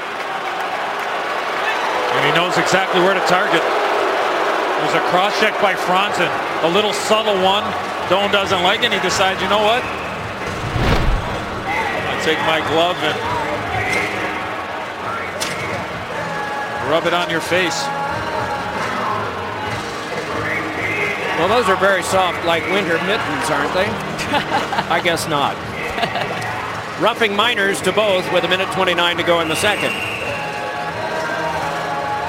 At one time, there were pieces of wood in those gloves. That would have been in the 50s and 60s.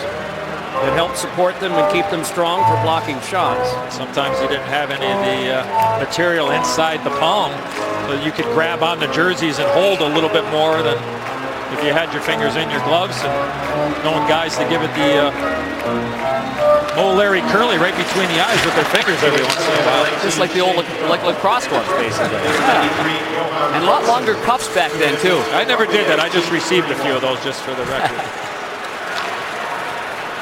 So 1:15 to go here in the second. 4 aside.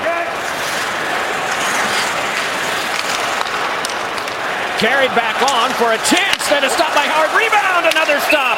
Adrian Aucoin marched to the front of the net. Had some good chances developed from that. But they cannot cash in past the young goalie out of the University of Maine. That's a heck of a scoring opportunity there. And a tough save, too. Howard's in good position on top of his crease. He sees it, fights off the rebound, but then goes down and does the snow angel because it's there. Look at Lidstrom on the right side of your screen after that play. Real physical on Klesla, making sure he gets out of there.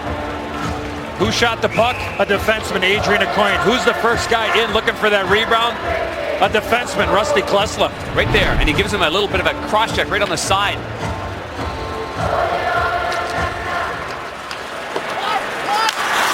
Taken on by Cromwell from that face-off in the final minute of play. So nobody's exempt from driving the net, especially when you're down by 3. You got it. There was no certainty that that puck was covered up. You certainly can't quit on a play right there, not until the whistle goes. Datsuk brought it ahead, handed it across for a drive by Stewart. Ricocheted off the back of the cage, twirled along now by Bertuzzi on back. Given across for Cromwell's shot that slowed down. Bertuzzi controls, short order for Datsuk, but then it ricocheted back to center. Cromwell not happy with Hansel right now. The two of them chatting a bit at center, but away from all of that in the last 23 of the period. There'll be some carryover 4-on-4 time at the start of the third, but it's Datsuk motoring out in front, and then they defended him pretty well. So it's carried back up by Korpikoski with 12 to go. Left the puck behind. Datsuk run into, big collision there. And everybody seems fine.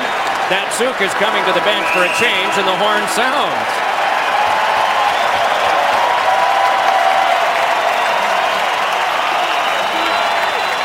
Andrew Ebbett had to buy a lot of tickets today for all of his newly found old Michigan friends. And when Datsuk was beaten down on there, somebody was yelling, "Hey, Ebbett!" Coming up in the Discover Intermission Report, Mike and Liam with highlights and insights from our game so far, plus a preview of tonight's Game 2 of the Eastern Conference quarterfinal series between the Montreal Canadiens and Boston Bruins.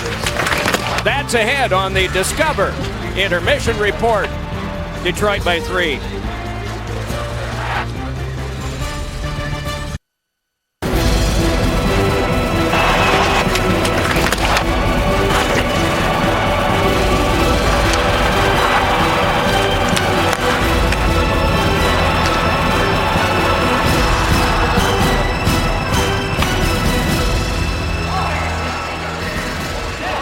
The NHL Stanley Cup playoffs on NBC. Game of the week presented by Geico. Miller Lite presents Taste Greatness.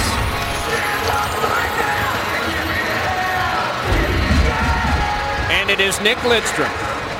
Look at all those points. 19 consecutive years. He's never missed the playoffs. Larry Robinson, the all-time record at 20. Brett Hull, who had some of those glorious years here in Detroit, at 19. 50 career playoff goals for Nick Lidstrom. Chris Chelios played 266 games at defense. The next game Monday in Phoenix will be Nick Lidstrom's 250. 31 seconds of 4 against 4.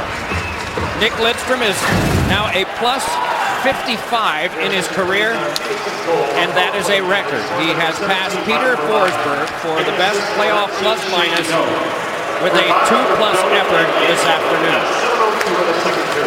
Cleary shook that one by in the 4 against 4. So let's say we don't have a score change here. 5 seconds to go in this. What does Phoenix need to do to try to start back at full strength? I think it's simplify. There's Verbata with a shot that was wide as he marched in pretty well. Yeah, I think the one area that they really improved on in the latter half of that second period was their defensemen making good outlet passes and decisions. Not necessarily on the tape, but throwing it to an area, sustaining a forecheck, and creating some offense. So I think it really starts with the defense to become offensive for the Coyotes. Belanger turns with this. Jammed one in front that was right on the stick of Johan Franzen. Given across to Bertuzzi. Has a man breaking. Abdelkader and Franzen pushed it on goal, and a tremendous save. Sounds like Darren Pang made it himself down there, but it was really by Bryzgalov, and offside is called. Well, you know, I ended up having a conversation with Sean Burke between periods, and of course Sean Burke's the goaltending coach, and I said, do you want Bryz to stay in there and battle things out? And he said, we're still in the hockey game. You're going to want your best player on the ice making saves. And as far as Bryzgalov and the Coyotes are concerned, remember, this is a very resilient team. Late in the year, they lost 6-0 against Vancouver. They were down in the next game 4-1 against Detroit, as Tippett was telling us, and they came back and won that game 5-4. They then reeled off 7 straight wins. The Coyotes, as we well know, with everything going on off the ice, they don't go away easily. What a stop there by Bryzgalov off the stick of Johan Franzen. A little give and go with Todd Bertuzzi, who made a great play as he entered the zone. And if anything else, Franzen shot that puck back into Bryzgalov. He had a little bit of room on that stick side, but he has made some really good stops here this afternoon. Coaches Olchek, Pang, and Tippett all look good for leaving him in. Here's a shot that is blocked and then covered by Jimmy Howard, who has not had a lot of close-in pressure.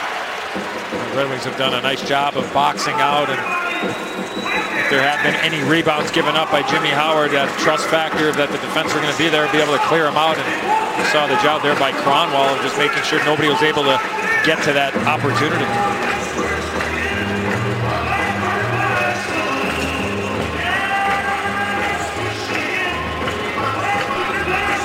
Still no Jovanovski on the bench for the Phoenix Coyotes. Doctors were looking at him again in between periods, still waiting on word. Another hit by Darren Helm, a penalty. Played to the back for a shot, and the stick of Roosevelt failed him. It's lying out there in 2 pieces as he moves to the bench to get another.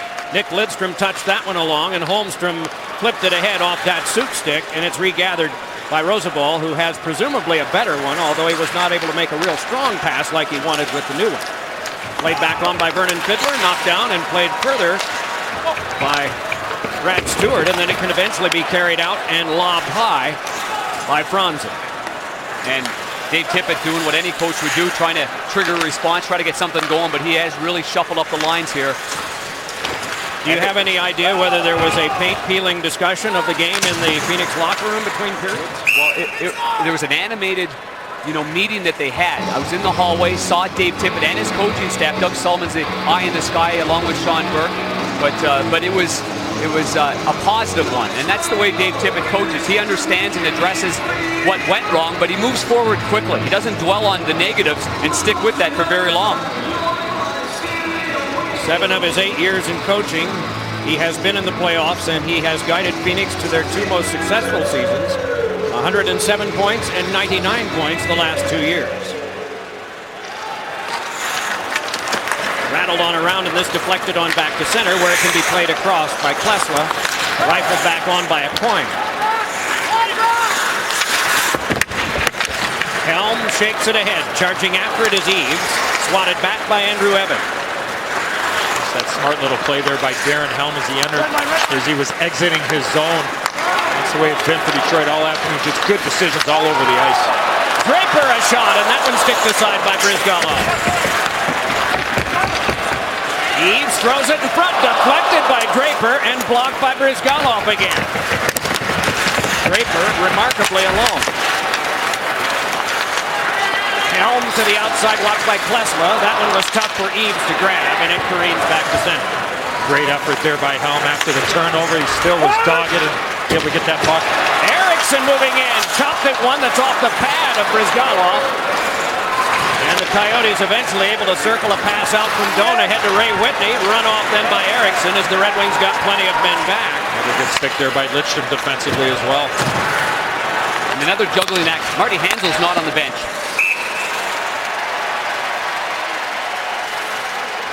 So they are short currently 2 down there, Darren.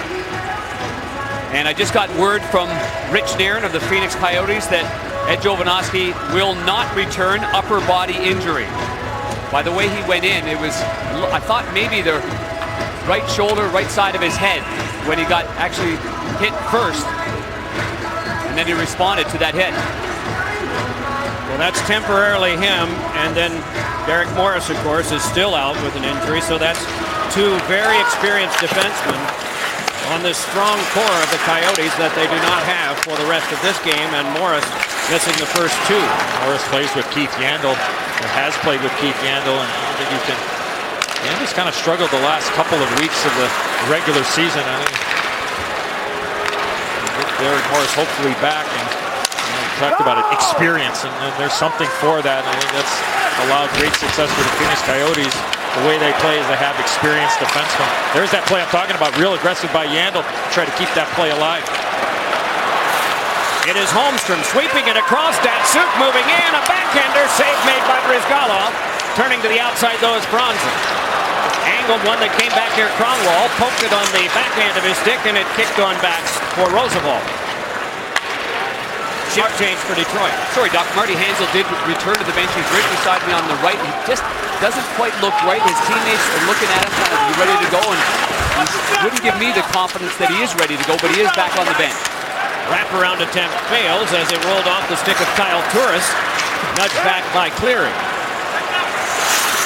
We got between Mike Milbury and Darren Pang, we've got eyes and ears down in the hallway to pick up stitch counts. Conversations between coaches. Milbury, you can't keep him out of this stuff. You know that. Thrown onto the back now and held by Saleh, and a save is made by Bryzgalov. Saleh had a swing at that, is chopped on and dropping back defensively is Jonathan Eriksson.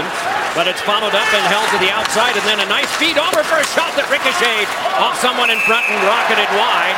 A good opportunity for Bodker, Turris, and that gang with Taylor Pyatt out there together. Turris took one in the right forearm or hand as he comes over to the bench right now. Bertuzzi's going off for the whack.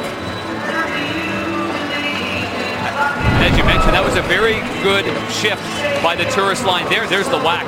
And you see, obviously you see the pain right there that he has, and he shakes it off his hand. And again, with those short cuffs, there's a lot of room there between the cuff and the elbow pad. 14:33 to go. The deficit is 3. And a little bit of blood coming from the pinky there of Kyle Turris. Oh, that hurts.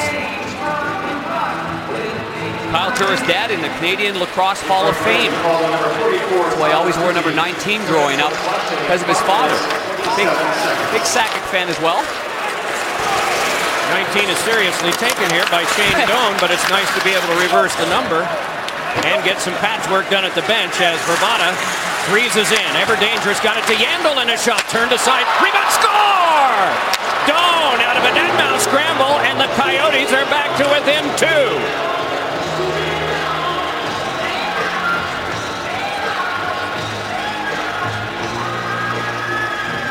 Well, not a good penalty there by Todd Bertuzzi. The Coyotes make him pay. Verbata gets the puck back to the point. The key with this is Keith Yandle gets it through, but it's a wrist shot. And then there's Shane Doan. He beats Brad Stewart to the ice with his stick right there. And a rebound by Jimmy Howard, and the Coyotes are within 2. And Marty Hansel, with his first shift back, he gets in front of the net, causing enough havoc. And I think the key to this was it wasn't a hard shot, it was a knuckleball. So it was a tough one for the goaltender Howard to track on the stick side and control it. And there's Doan paying the price in front of the net. The Coyotes have done what they undoubtedly talked about at the end of the first when they were down 3-0. Let's put some doubt in their minds, and they've been able to do it by, as Eddie Olczyk mentioned, one at a time here. Deficit is 2. Laid back along for Rogolski, cross-bodied there by Evan. Lobbed on across, and it's Bodker with it. Only his second NHL game. He laid this one back in where Jimmy Howard set it up behind. Rogolski lifted it along. Battled for there by Datsuk and by Coyne. And Coyne must rescue it at center in the midst of a change. Detroit. Coyne swept it back in off that suit stick. And what have we? A cross-checking penalty is signaled. I think it's on Franzen. Detroit 93, minor penalty cross-check. Sure enough. A big opportunity now for Phoenix.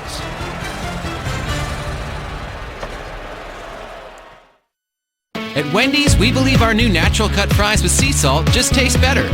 So we gave people a box to try and one to stand on. They're really good. I just sit here and keep eating. In fact, in a national taste test, consumers say Wendy's new natural cut fries with sea salt taste better than McDonald's. They took this and turned it into this. There's actually skin on there. We love these fries. They're really good. So tell us who you think is naturally the best. They're better than McDonald's French fries. They just are. Well done, Wendy's. You guys nailed it. There was a town held captive by an evil gas pump. It fed on people's hard-earned money. But along came the Michelin Man, who reminded them the right tire changes everything. And with fuel-efficient tires in place, that evil gas pump wasn't so evil anymore. Michelin Energy Saver AS tires can help save up to 109 gallons of fuel. Michelin, a better way forward. Escape convention. Escape definition. Escape compromise. Introducing the most fuel-efficient luxury car available. The radically new 42-mile-per-gallon CT Hybrid from Lexus. Welcome to the darker side of green.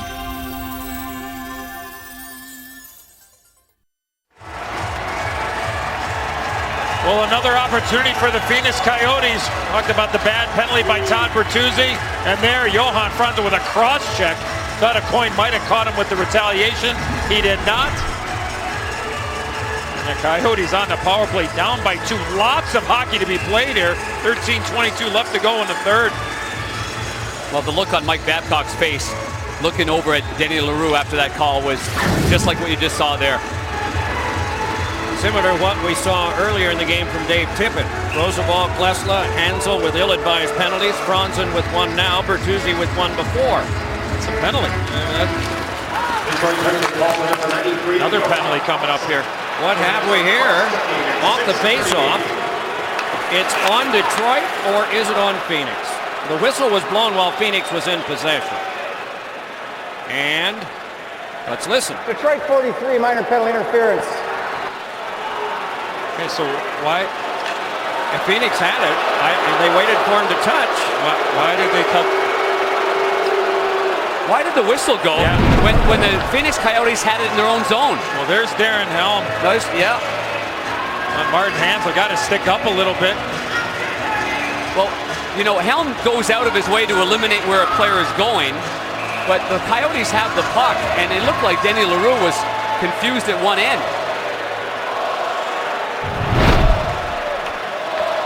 Well, I'm sorry, Doc, that whistle should have blown right away, because if the penalty happened before Brad Stewart shot that puck, I mean, that was a good 5 or 6 seconds that came off the clock after Stewart had shot that puck all the way down. And if anything, that's a little bit of a break for the Red Wings that they did blow the whistle a little bit earlier.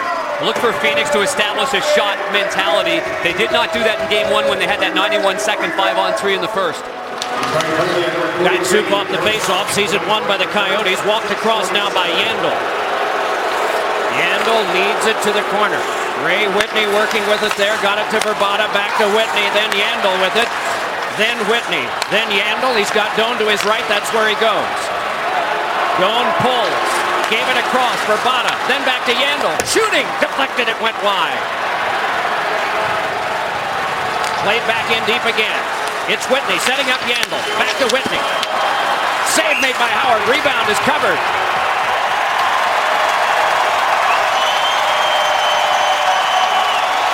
Too sharp of an angle to have your best scoring opportunity, Edzo. Yeah, a little bit of rotation here for the Phoenix Coyotes.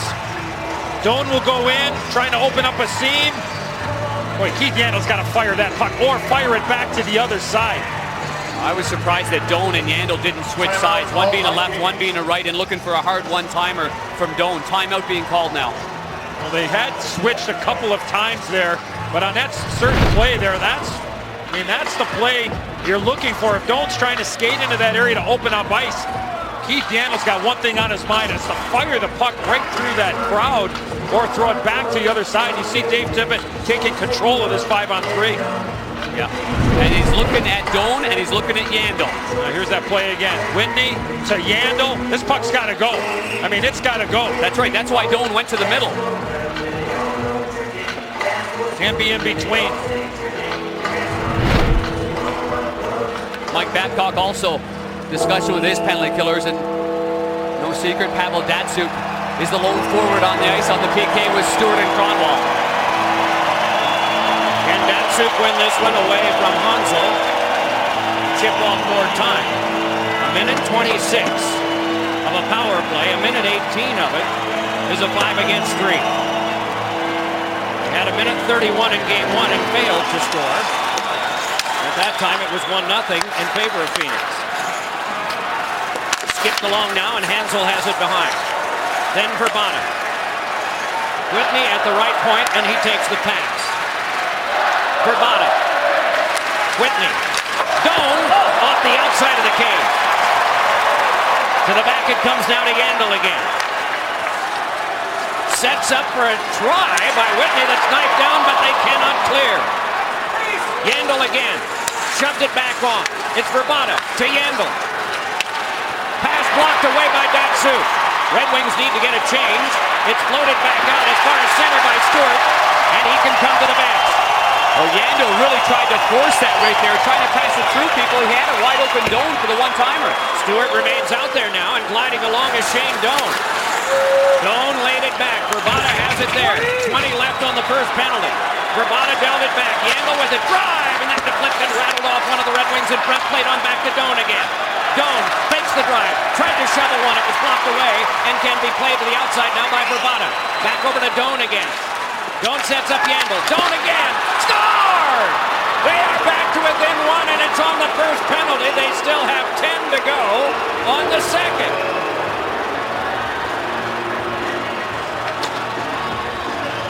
Outstanding timeout by Dave Tippett. Draw it up. They never came outside a couple of looks. The battle in front of that, Stewart and Hansel. Doan is able to set that puck up after he gets it back from Keith Yandle. He lays a perfect pass, doesn't have to stop it, and fires this puck low along the ice. And I actually think that puck was on edge as well. Yes. You're exactly right, Edzo. The pass wasn't flat at all.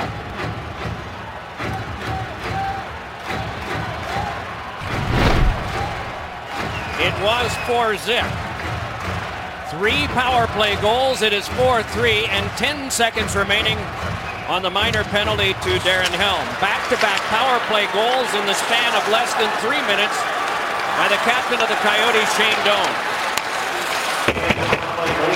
Slemko a shot, and that one blocked down and whacked back down the ice. Out of the penalty box is Helm, and he is one breezing down there. Is able to come up with it. Helm let it back. Eriksson a shot that's blocked down without a stick is Stempniak, and so curling back is Soleil. That raucous cheering now gives way to a sense of urgency and concern on the part of about 20,000 here. Rightfully so.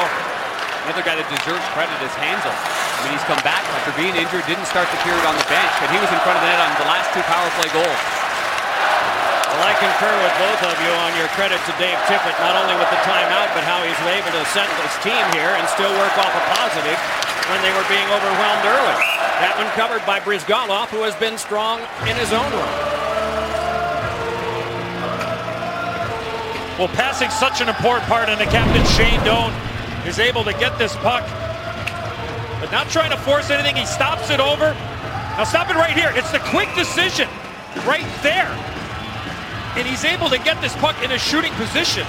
And I don't want to say Yandle jammed Shane Doan, but he didn't put it in a perfect spot, but certainly put it in a spot enough where he can one-time that puck and not allow the goaltender to move a little quicker. Datsyuk fed it. Bronson's shot is answered by Bryzgalov. Datsyuk again turning to the outside. Rustled off a little bit, moving in is Bronson.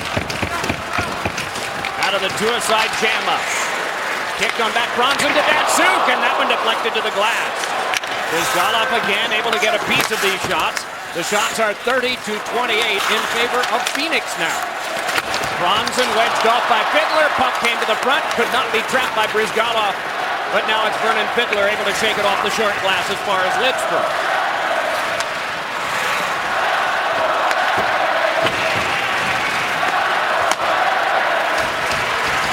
Both teams have made a change.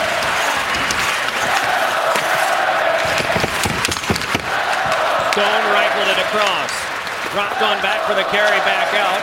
Belanger scaled it to the corner.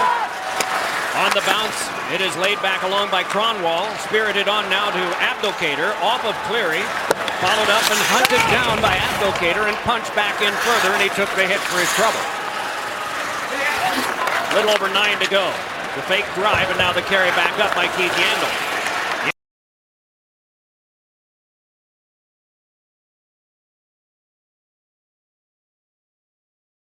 To put his head down there and fire that puck from about 45, 50 feet out. He was looking to maybe make a pass. I love the explosion through the middle of the ice.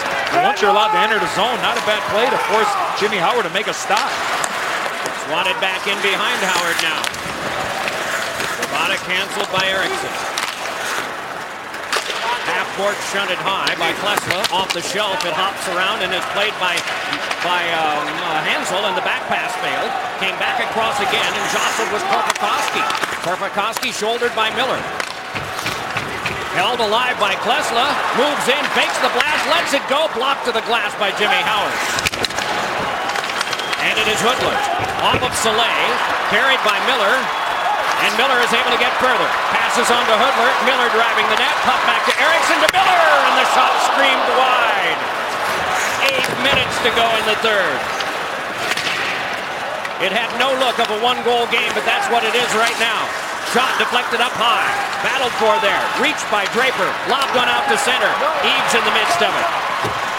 Played it back in. The Phoenix bench, I'm sure Darren was screaming about too many men. Yeah, you can hear that Vernon Fiddler right here to my right.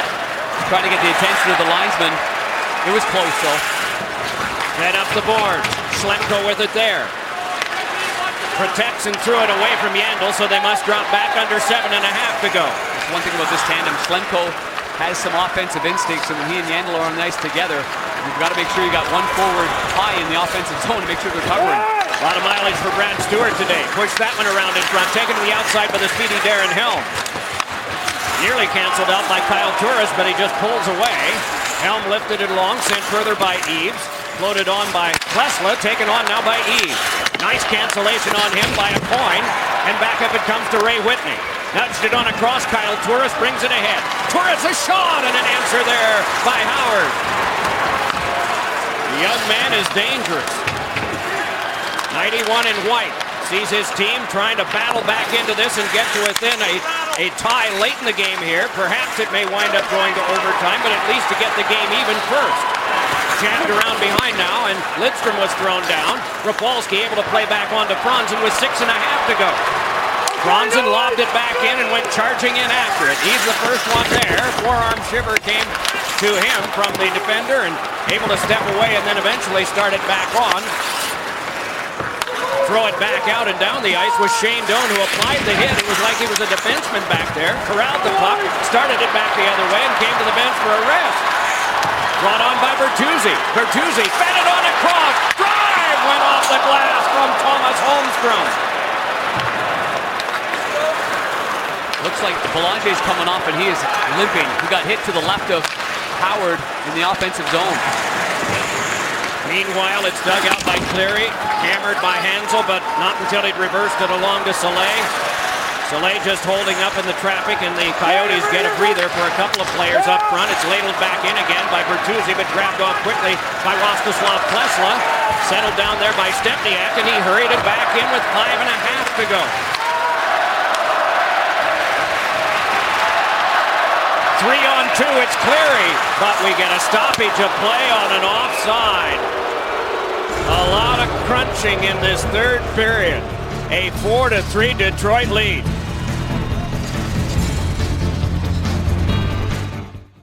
Just because I'm a car guy doesn't mean I don't care about the environment. Or being green, as if all I care about is my car. My engine. and my wife gets to work. Well, maybe. But I also care about doing things right. And what I'm leaving behind for the next car guy. Introducing Valvoline Next Gen. Recycled oil made from a breakthrough process to exceed industry standards and match Valvoline's superior quality. Backed by the Valvoline Engine Guarantee Program, it's 50% recycled oil, 100% Valvoline protection. Because I'm a car guy, I leave things in better shape than I find them. Introducing Pizza Hut's new Ultimate Stuffed Crust Pizza. With tons of toppings and cheese baked right into the crust, it's unlike anything you've ever seen. For just $12.99, choose from 2 ultimate recipes for your crust. Meaty, packed with pepperoni, Italian sausage, and bacon, or classic pepperoni. Then pile your pizza high with up to 3 of your favorite toppings. The Ultimate Stuffed Crust Pizza, a never-before-seen pizza creation at a never-thought-possible price. Only $12.99 and only at your Pizza Hut.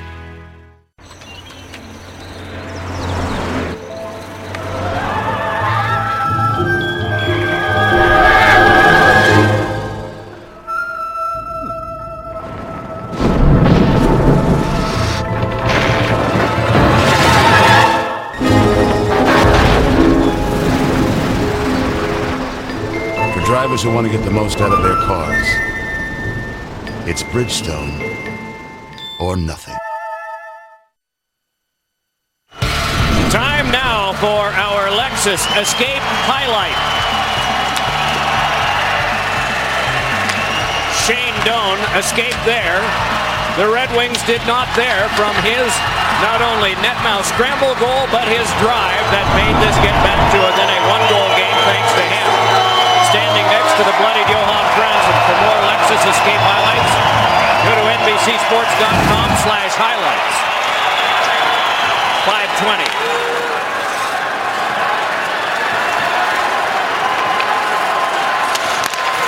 Doan is out there. His team circles at center.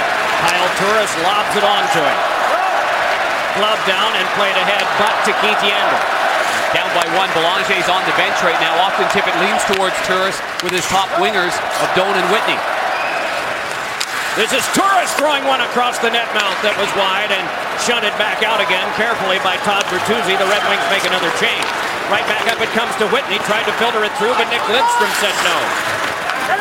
Brad Stewart run off by Turris. Right there to get it is Doan again. Pops one along that Turris sees booted away by Stewart. Gotten by Doan. On back to Yandel. Drive by Klesla. And that one went wide. Rattled around. And then holding the side of the net because of those springy boards was Jimmy Howard. Oh, what a great pass there by Shane Doan to get the puck back to the point to Schlemko right here. And now they go D to D, and then the shot deflected. Good job there by the Red Wings to deflect that shot on goal. Literally, the puck ends up on the back of the net.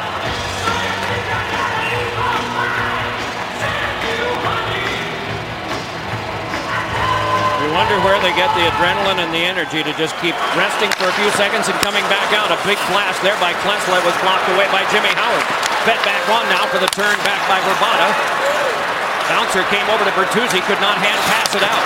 Kept by Verbata, but right into Red Wing hands. And then it's played by Todd Bertuzzi and drifted back out as far as Verbata at center.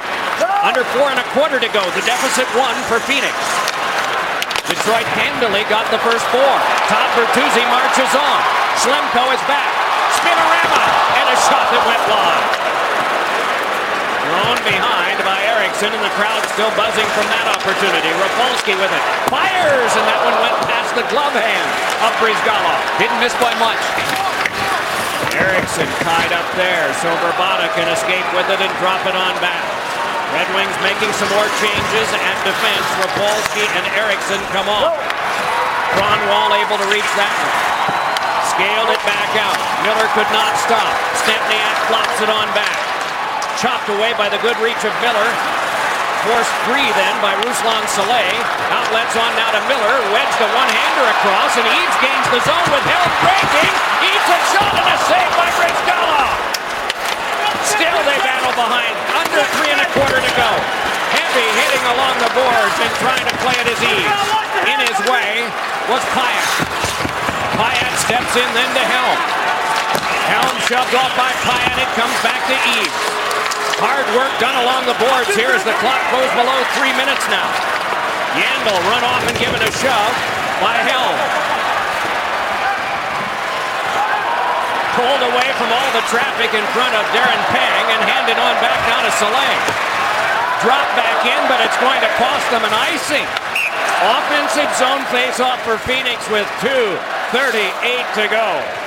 Well, what a great chance for Patrick Eves. And I thought Darren Helm, if he goes to the far post, watch the bottom of your screen. Darren Helm, if he just stays on the far side, he might have a play, but he comes all the way over, and he doesn't become an option for Patrick Eves. Instead of trying to pass it to him 2 feet, even 4 feet. And here's Apr.15 with the spinorama, missing the net. If you're Darren Helm, you got to go to the far post and keep the goaltender honest on that play. There is no question about that. That would have been an easy tap, and Eves was looking for him. Under 2.5 to go now. Doan moves out, wedged off by Nick Lidstrom. The two veterans battle, and it's popped up back in deep where Howard left it, but Whitney got there. Howard had to stop the centering toss, and then a backhander floated wide from Roosevelt. My goodness. The battle continues around behind with a little over 2 minutes to go. Up the boards it comes, and it'll be settled down there by Doan. Played back further for Turris. Back to Doan again. Chopped at it. It's blocked down and carried back up by Datsuk. Has a man up the wing, Filppula. Datsuk holds. Couldn't get the shot away. Wiping out. Still trying to trap it for a moment, and it's jabbed free and taken on by Roosevelt. 1:45 to go. I'd anticipate Dave Tippett to be looking over to Ilya Brizgalov as once the Coyotes get this puck deep, get him to the bench for the extra attacker. Knocked away by Dan Cleary. Cleary stripped it from Hansel along to Bertuzzi. Wide with the shot! 1:22 to go. Brizgalov remains in the crease for now. Jimmy Howard blocks that one. Thrown back off by Kronwall. Poked along by Verbata. Swatted ahead in the defensive zone. Legal hand pass. But Cleary's stick breaks. Swung back further. Abdelkader moving on in. Puck tipped away by Brizgalov. And he heads immediately for the bench. 1 minute to go. Pass into a cluster of players is marched back in by Whitney. Roll along the boards. Kronwall run into there by Pyatt. Stepping away with it and starting back up the wing, but losing control. Filppula. Rapolsky took the hit from Pyatt, but lifted it on. Kronwall skipped one on back. Held by Doan. And a shot. Ricocheted up high and out of play. And that faceoff will stay on the inside. Went off a Red Wings stick. Boy, Dave Tippett barking out orders, getting his goalie out of the net on top of the bench, trying to look over everybody. There was that chance for Justin Abdelkader, getting pressure from Radim Verbata, and I think Brizgalov recognized that, hey, he can't make a move with the pressure coming. A quick poke check, and there's Pavel Datsuk. A little curl and drag. Nice job there by Roosevelt. Datsuk loses an edge. Looks like Detroit is going to call a timeout here to Called by Detroit. understand the assignments with a face-off to the right of Jimmy Howard. And the responsibilities on both sides. You win the draw, you lose the draw. That's what both coaches are going over right now. And with all the tape, all the video that these teams go through now, they understand similar situations over the course of the regular season on what tendencies may play off the deciding factor of what side the face-off is on. They know who's going to take the draw. They know what type of plays they're going to run off a face-off win, how they forecheck if they lose it. But in this situation, here in Detroit, anything goes. You got to stay loose if you're Detroit defending. You don't want to get tied up with anybody. 6-on-5, if you get tied up with somebody, then it becomes a 5-on-4. You got to stay loose, especially defensemen for the Red Wings. A breeze caused by all the towels. Can Phoenix make them go down to under the seats?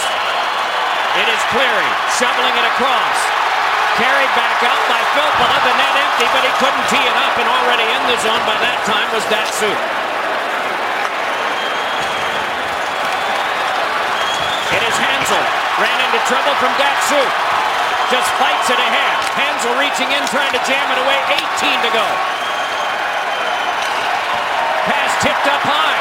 Bounce back across and has to be carried back by Verbata to Yandel with 10 left. Spike back in off of Whitney. There'll be no icing. Work back along behind. 3 seconds to go. The battle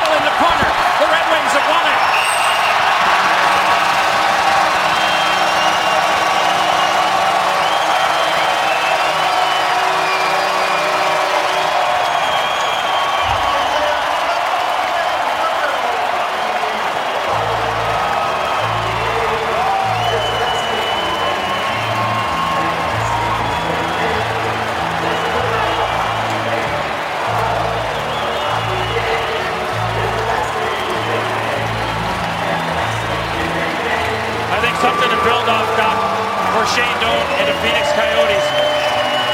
Down 4, make it a game, something to build off going into Game 3. A valiant effort, not a great start, and you think about the bad penalties, and how about the bad penalties by Detroit late in the game to allow Phoenix back into the game. Both coaches will have things to repair. Johan Franzen with Darren Pang. Well, what a battle this was, Johan. We were all shocked that you came back. How are you feeling right now? Pretty good.